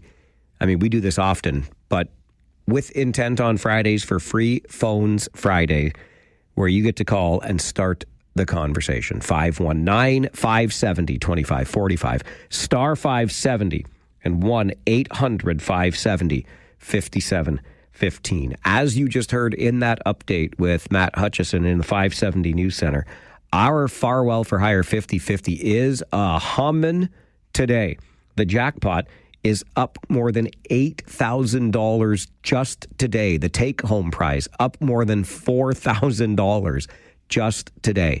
That jackpot approaching $57,000. The take-home prize approaching $28,500. We will announce the early bird winner of $2,500 shortly. That early bird draw just made. That early bird provided by TLC Pet Food, $2,500 cash. And I can taste that butter tart now. We're getting so close to a $35,000 take-home prize.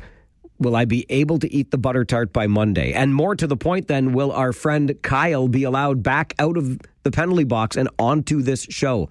Because Kyle does not come back until the take-home prize reaches $35,000 because he broke the rules while I was away, so he's been punished. But if we raise enough money for cystic fibrosis research, Kyle can come back and I can eat a butter tart. Let's get to the phones here on this Free Phones Friday. Jersey Bill is going to start us off. Good afternoon, Billy. Good afternoon. Well, I just wanted to not call while all the celebrations are going, reservedly for the Kitchener Rangers, and greater fans than I were all celebrating, so that's past, though. I just want to say there that celebration coming up in the U.S., that really is what's surprising me, because it really does look like, people talk about Trump wanting to be a king, but with all his building plans and his wanting to stick his name on everything, I think he's less like a king and more like an emperor. And the world doesn't need another emperor, whether it was the emperor of the Germans or Napoleon or whatever. This is absolutely ridiculous what he's doing, and the self-aggrandizement, and of course, what we see on the surface with his name on the Kennedy Center and how he wants to change the very physical nature of Washington D.C. That's one thing, but of course, it's all the billions that he and his family are making, and now we're told we can't even look into their tax returns to see if there was anything that they did illegally in the past. It's just, the whole thing is just ridiculous, and I certainly hope that this imperial reign will be over within 2 years. Billy, I appreciate the call. I don't think you're alone in your hope that this reign and this administration and all associated with it comes to an end within 2 years. I wonder how deep these roots go over these last many years with Donald Trump back in the Oval Office. Stephen is next on Free Phones Friday. Good afternoon, Stephen. Hello, my friend. How are you? Hey, it's Rangers talk, Stephen. Hello, I'm good. Yeah, I just wanted to reflect on Tuesday. Boy, that was just one awesome night celebration. I mean, it's so electric. The energy was just great.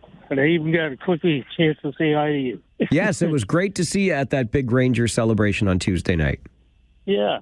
No, it was wonderful. I mean, just big thank you, of course, to the Rangers organization, right top to bottom.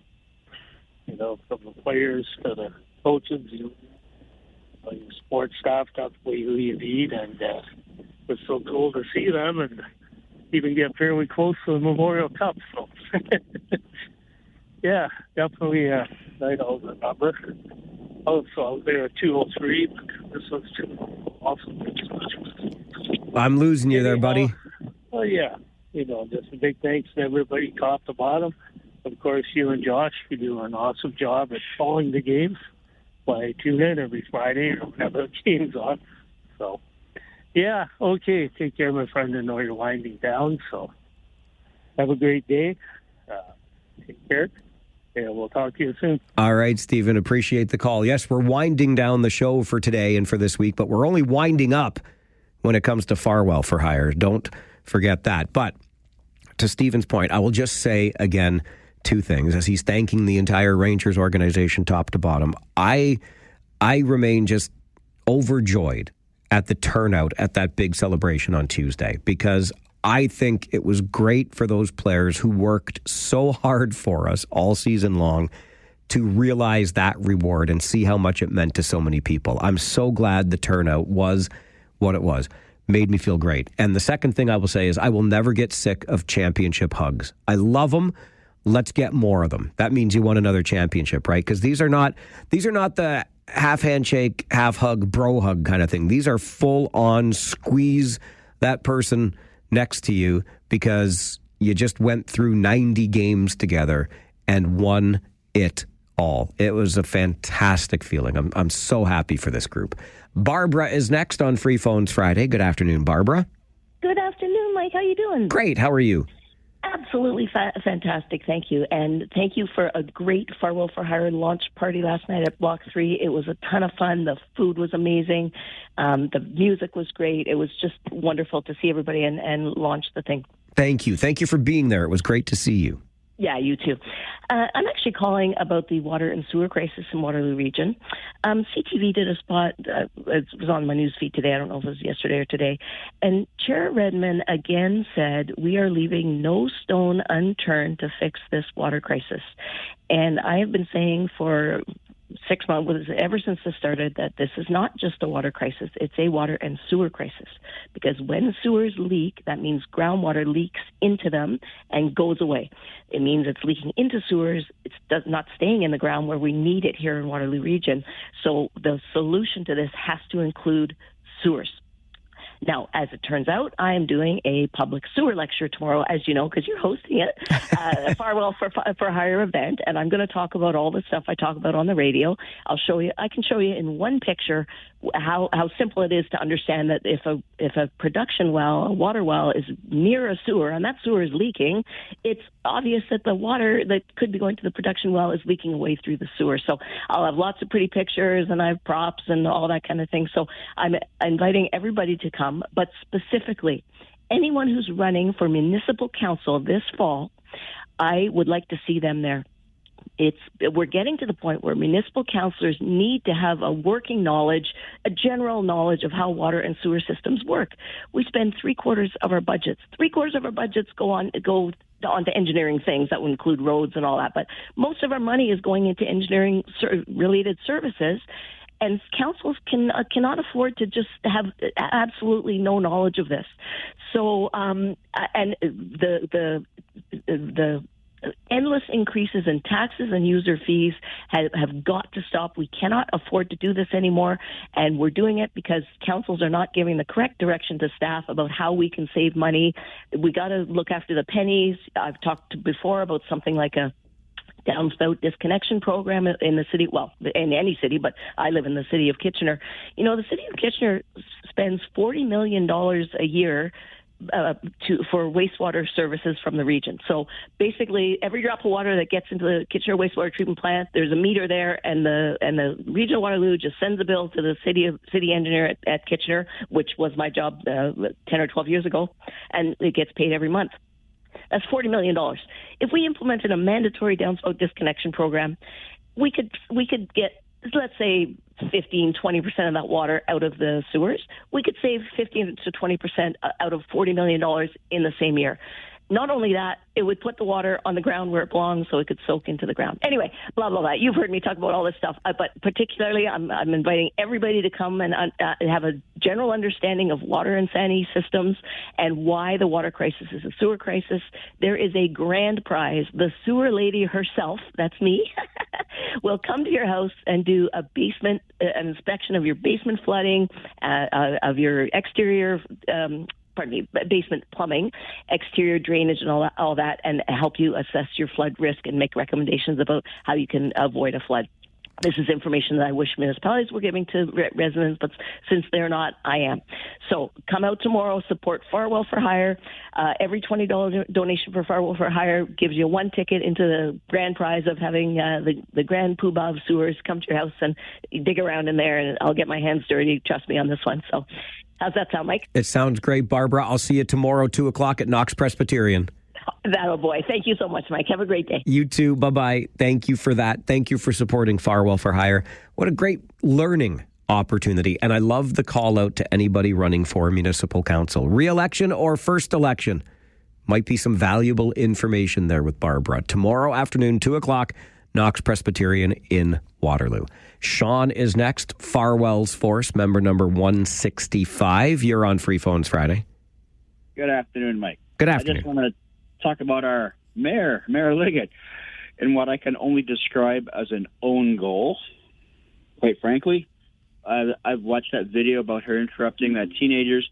It doesn't matter if you disagree with her or whatever. She made what was essentially a very minor incident into something that's become basically national news. What happened to her political instincts? What was she thinking?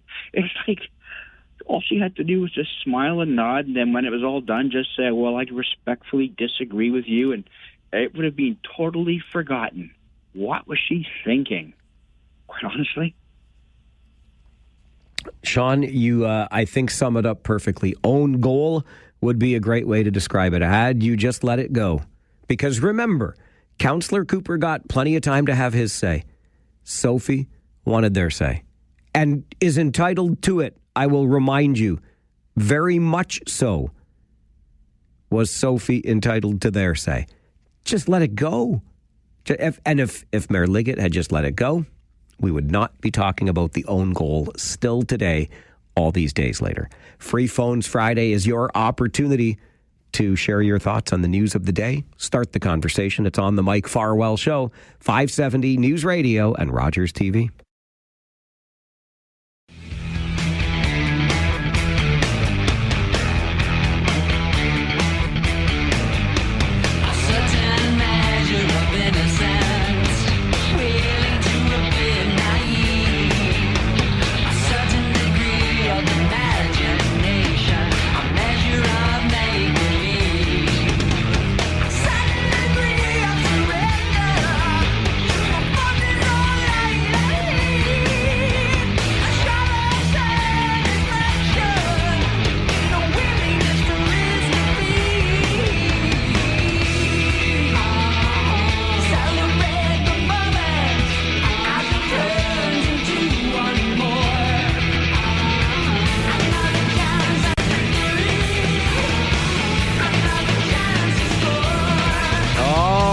from their album Vapor Trails. That is Rush and One Little Victory for Colin on this All Request Friday Champions Edition. It is Free Phones Friday. That's the time of the show, our final hour together every week.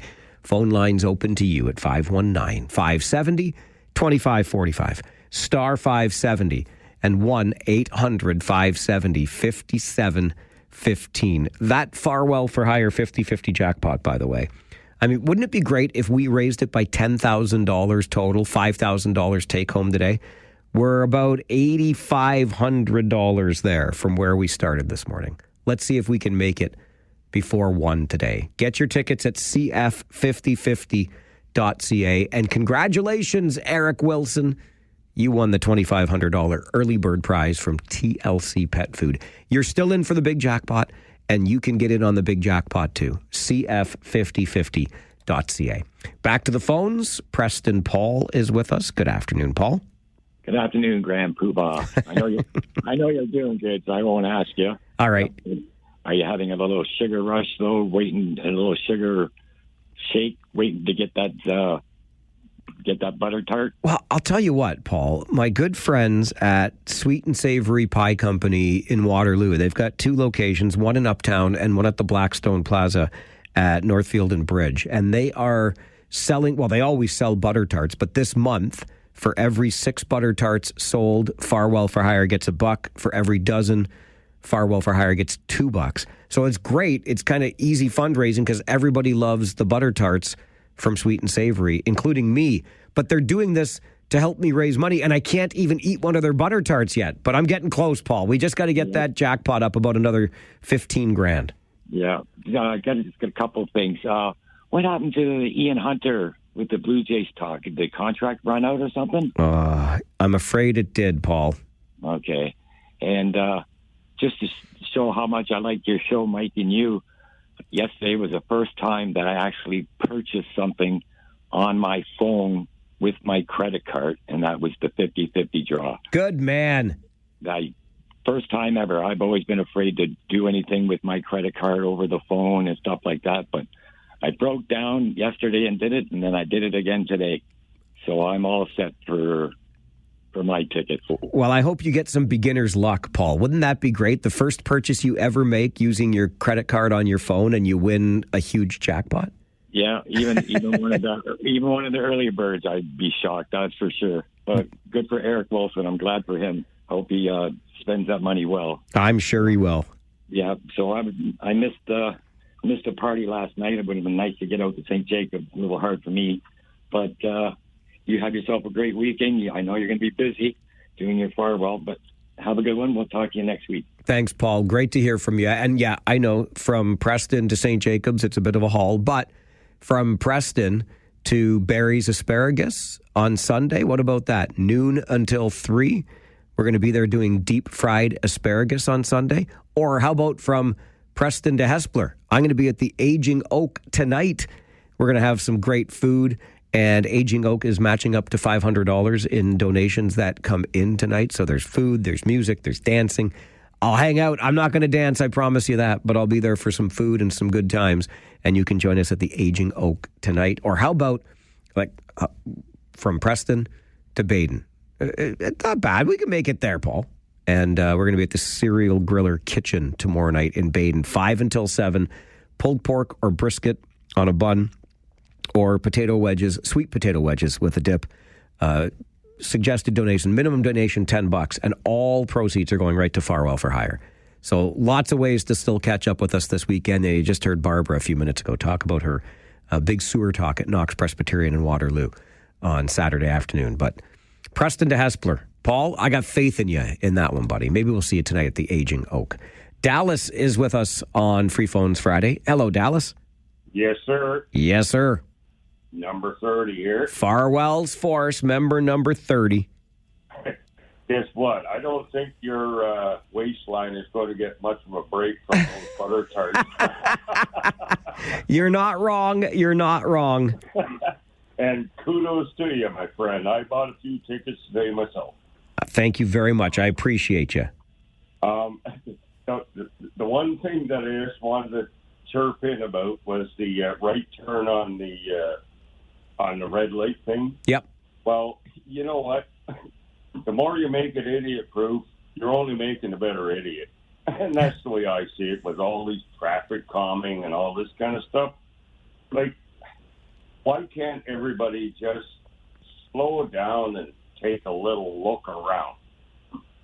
Dallas, it's a great point. You remind me of all of the in-vehicle technology we have now. And I continue to say that it's making us dumber because we have things doing too many things for us. We could make a similar argument with all of these safety measures or traffic calming measures, right? Because now we have the expectation of just going out there and not having to pay attention to anything, right? Oh no, we've been legislated more safe, right? The safety has been baked into our roadways. So what do we have to worry about except, ourselves? It's an interesting point. An update from the 570 News Center, and then Free Phones Friday continues here on the Mike Farwell Show, 570 News Radio and Rogers TV.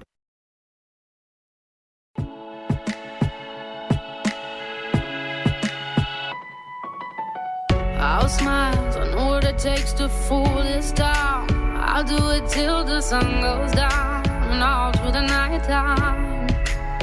Oh yeah, I'll tell you what you wanna hear. Keep my sunglasses on while I shed a tear. It's never the right time.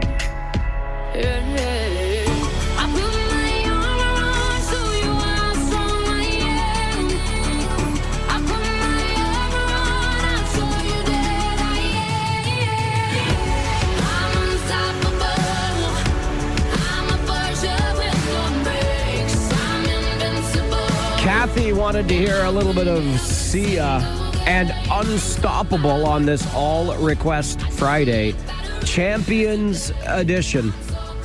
We are champions, in case you hadn't heard. Memorial Cup champions, that is, our Kitchener Rangers. It's Free Phones Friday time, the way we spend our final hour together every week here on the show. Open phone lines to allow you the chance to start the conversation. And our good friend, David Schooley, the negotiator, is here. David, good afternoon.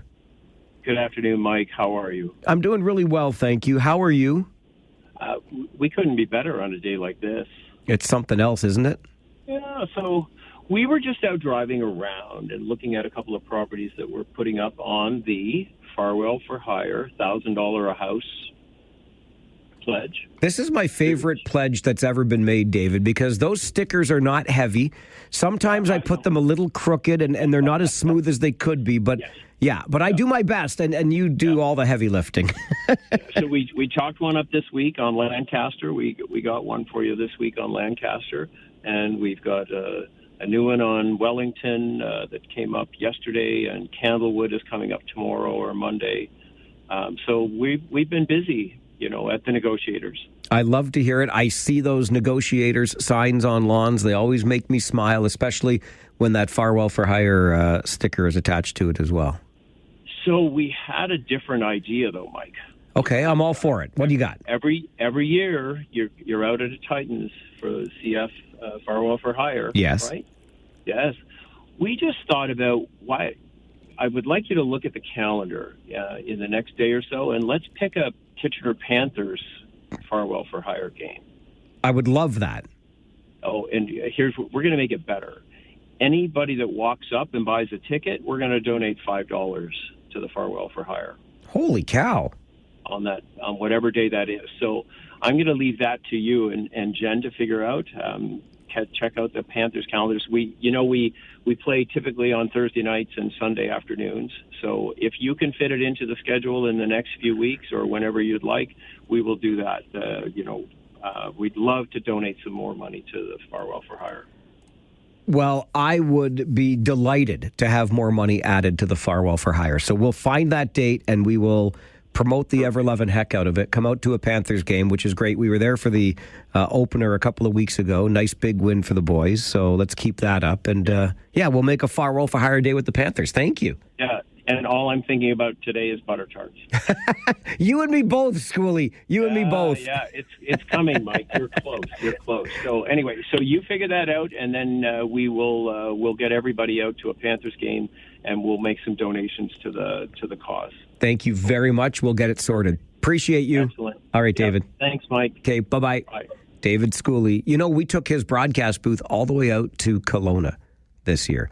I mean, we took it to Saginaw and Sault Ste. Marie and Windsor and Barrie, and then we took it to Kelowna with the Kitchener Rangers because David is the sponsor of our broadcast booth with the Kitchener Rangers. And there you go. We're going to find a night with the Panthers. Won't that be nice? Night at the old ball yard at Jack Couch. And $5 from every ticket sold being donated to Farwell for Hire for cystic fibrosis research. We're having ourselves a day. We're getting more houses sold, more ideas to raise money. Those are exactly the kinds of ideas we're looking for, where we can get in front of a bunch of people and have a bigger community impact and raise as much money as we can to find that cure for cystic fibrosis. Our 50-50 raffle continues to chug along. We are now almost $9,000 higher in the jackpot today, $4,500 higher in the take-home prize. Jackpot just over $57,000. Take home just over $28,500. Can it go up about another $1,000 before 1 today? I would love to. Can we make it a $10,000 day in the jackpot, a $5,000 day for your take home? We'll see. I'm keeping my eye on it. It's my new month-long obsession because who doesn't love watching the funds get raised for cystic fibrosis just by clicking their mouse instead of washing their windows? Mark is with us on free phones. Good afternoon, Mark. Afternoon, Mike. Listen. Yeah. I know you can't eat your butter tart for probably at least a week or a week and a half, it sounds like. Well, it's been a week already. Well, actually, it's been 4-5 days, I guess. Monday, Tuesday, Wednesday, Thursday, Friday. This is the 5th day, but I might be eating. I think by the end of next week, Mike. Oh, I think before that. Will be eating butter tarts. This jackpot's humming, Mark. I just might get there sooner. I think by Monday I could be there. And by the way, Mike. Yeah. My neighbor, my backdoor neighbor, is Sandy Snickle. Oh my gosh, Miss Snickle Fritz Kitchens. You got it. She's the best. I'm going to buy a 6-pack of butter tarts for you, buddy. Okay. But you have to come over to my porch, my front porch, which I'm listening to you right now, and pick them up. I can do that. Okay. Okay. Okay, well... I know where to find you. You do? Well, generally, but don't give your address on the air. We'll get, maybe. I won't. Okay, Sandy will help me. Okay, thanks, Mike. All right, Mark, thanks. Take good care. I love it. I thought he was going to say the meantime, because here's something I did, and I regretted it. I knew better going in, but we had a big staff meeting yesterday, and it was my favorite kind of staff meeting because I was on the air, so I couldn't attend. Because you know how I feel about meetings, right? Like, it's one of the reasons I got into radio, because I don't want to go to meetings. Meetings and I do not get along at all. I would rather be doing something than sitting there talking about doing something. You know what I mean? Anyway, there's a big meeting here yesterday, and somebody sent out the email that they had brought in cookies, and they said, be careful, they're very large cookies. I thought, well, I never met a cookie I didn't like, right? So off I go to the kitchen, and a cookie is not a butter tart. So there. But when I got into the kitchen, and I'm not going to call out the name brand because it doesn't matter. It was a cookie that I have enjoyed from the grocery store before, but in this case, they were all individually wrapped cookies, right? Like in their own individual packages, the kind you'd probably get out of a vending machine. Not that there's anything wrong with vending machines, but for me, I keep feeling like I'm digging myself a hole here. Just for me. When you buy a cookie that comes in its own individual wrapper that you open, it's never a good cookie, is it? And so even though this is a name brand that I've enjoyed before and I've bought from the grocery store, I took one bite out of this. I said, why did I pick up this cookie? I knew this was not going to be a good cookie. I just knew it. I did it to myself. Anyway, there's my aside. I'm not eating butter tarts, but I did eat about 2/3 of a cookie yesterday, and then I gave up on the end of it because it wasn't good enough. You don't eat a cookie out of a package. Andre, you're on free phones. Hi. Good afternoon, Mike. Happy Friday. Hi, Andre. Happy Friday. I have a proposal for you. You do? I'm already married. Sorry. Yes. Because of the red light, no turn, we're having problems. There's a pilot project, right? Yes. So I was thinking, because of Farwell, CF, that we can put a camera back on those lights they're suggesting, and that money would go towards you. And I know you're the great Pumbaa, and I know you could do it, but wouldn't you think that would be a good idea? Or the other one is, what happened with the officers with the whistle controlling traffic and stuff like that? Andre, how old are you? I'm going to be 58. They weren't even around when you were a kid, were they? I see them on TV all the time. Yeah, on TV.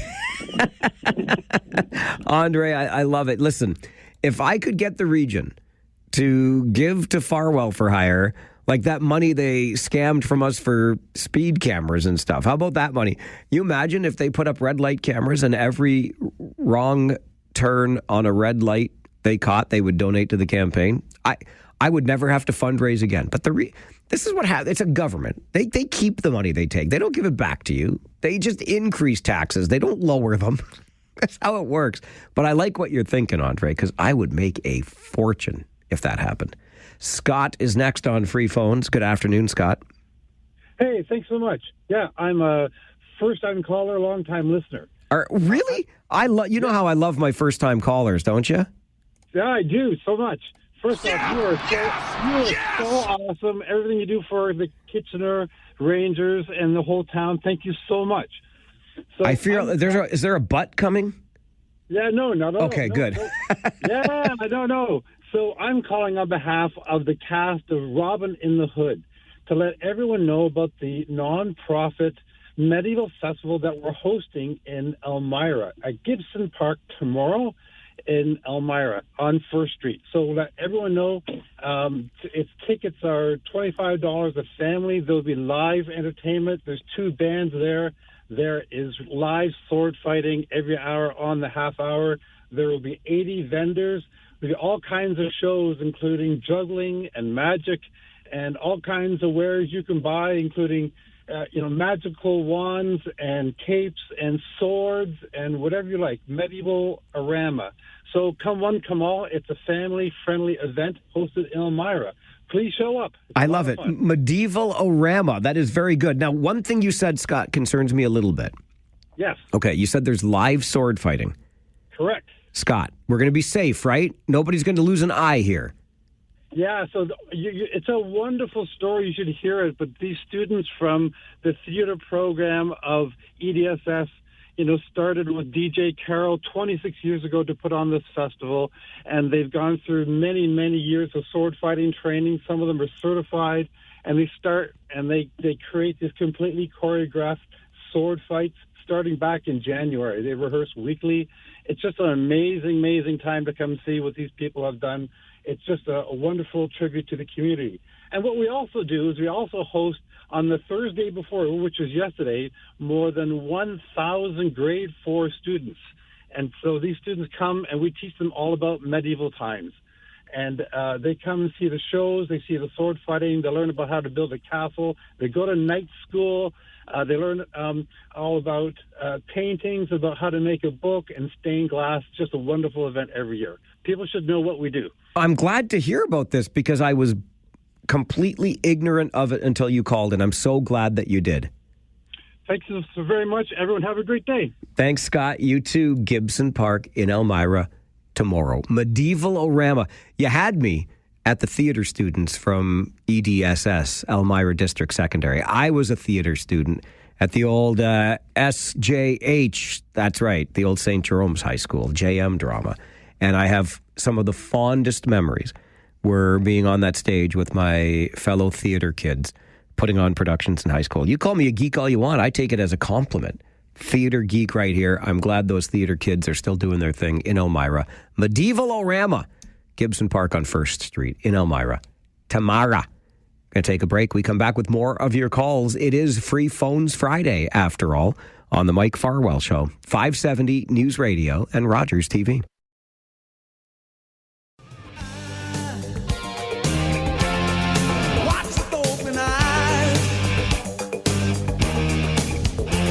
It's time.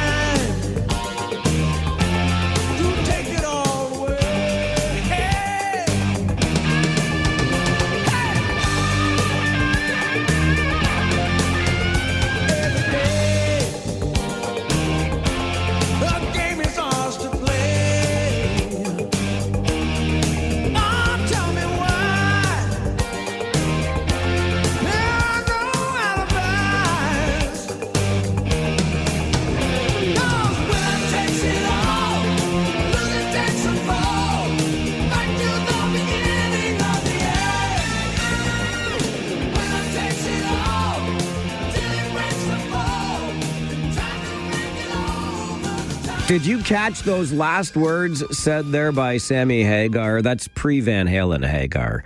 And Sammy Hagar singing Winner Takes It All. I was so glad that Greg requested this on our All Request Friday Champions Edition, because I was also going, I was going to make sure it got played if nobody had requested it. It comes from the soundtrack. The last words you heard there were trying to take it over the top. That was a movie about arm wrestling. Okay? Now, you just have to put yourself, you got to be my age-ish, okay, and go back to the 1980s when it was all about who had the biggest muscles and or who killed the most people in the quest to finish off a movie. It was either Sylvester Stallone or Arnold Schwarzenegger, and they just made movies for these guys that allowed them to flex their muscles, literally flex their muscles. So somebody, somewhere, came up with the idea that Sylvester Stallone would play a character who is estranged from his son and drives a truck and arm wrestles as a side hustle, and he wants to win the World Arm Wrestling Championship or some such nonsense.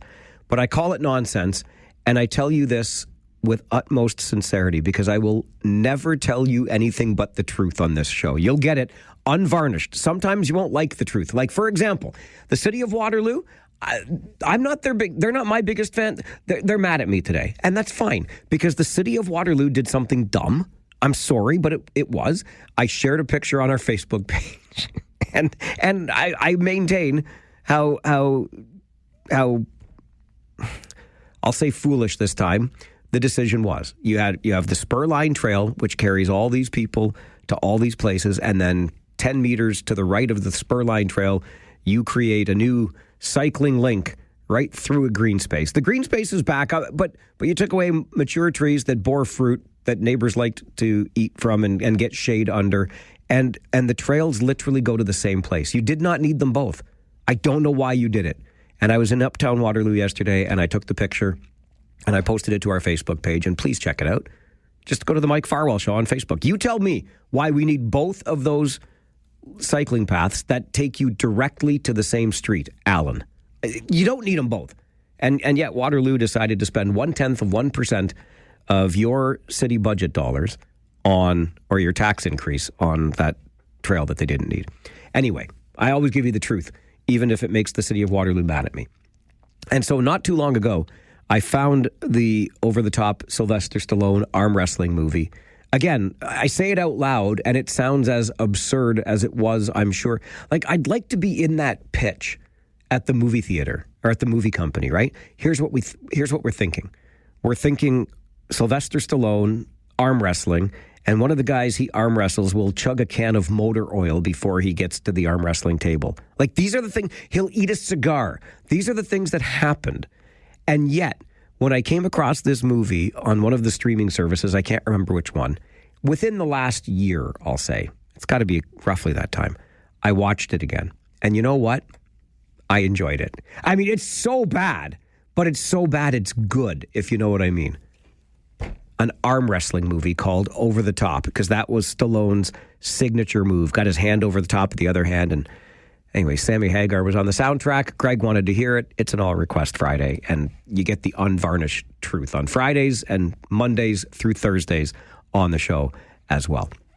I just hit refresh one more time on our Farwell for Hire 50/50 raffle page, and oh my goodness, within the width of a hair, the breadth of a hair's breadth, we are almost at $10,000 increase in the jackpot today.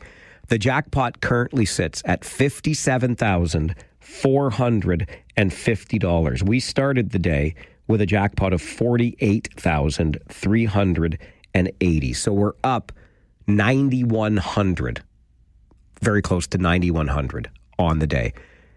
Your take-home prize is $28,725. When that take-home prize reaches $35,000, I can finally eat a butter tart again. And I guess, grudgingly, we will allow Kyle out of the penalty box and let him back on the radio station for breaking the rules while I was away. please consider buying a ticket at cf5050.ca. You're winning lots of money too. And congratulations again to Eric, who won our $2,500 early bird prize put up by TLC Pet Food. We did that draw about an hour ago. Way to go, Eric. Way to go, you. Thanks for making the show so much fun, and we'll start all over again Monday morning at 9, okay? Enjoy the weekend ahead. My name is Mike Farwell. You are a force for good. Bye for now.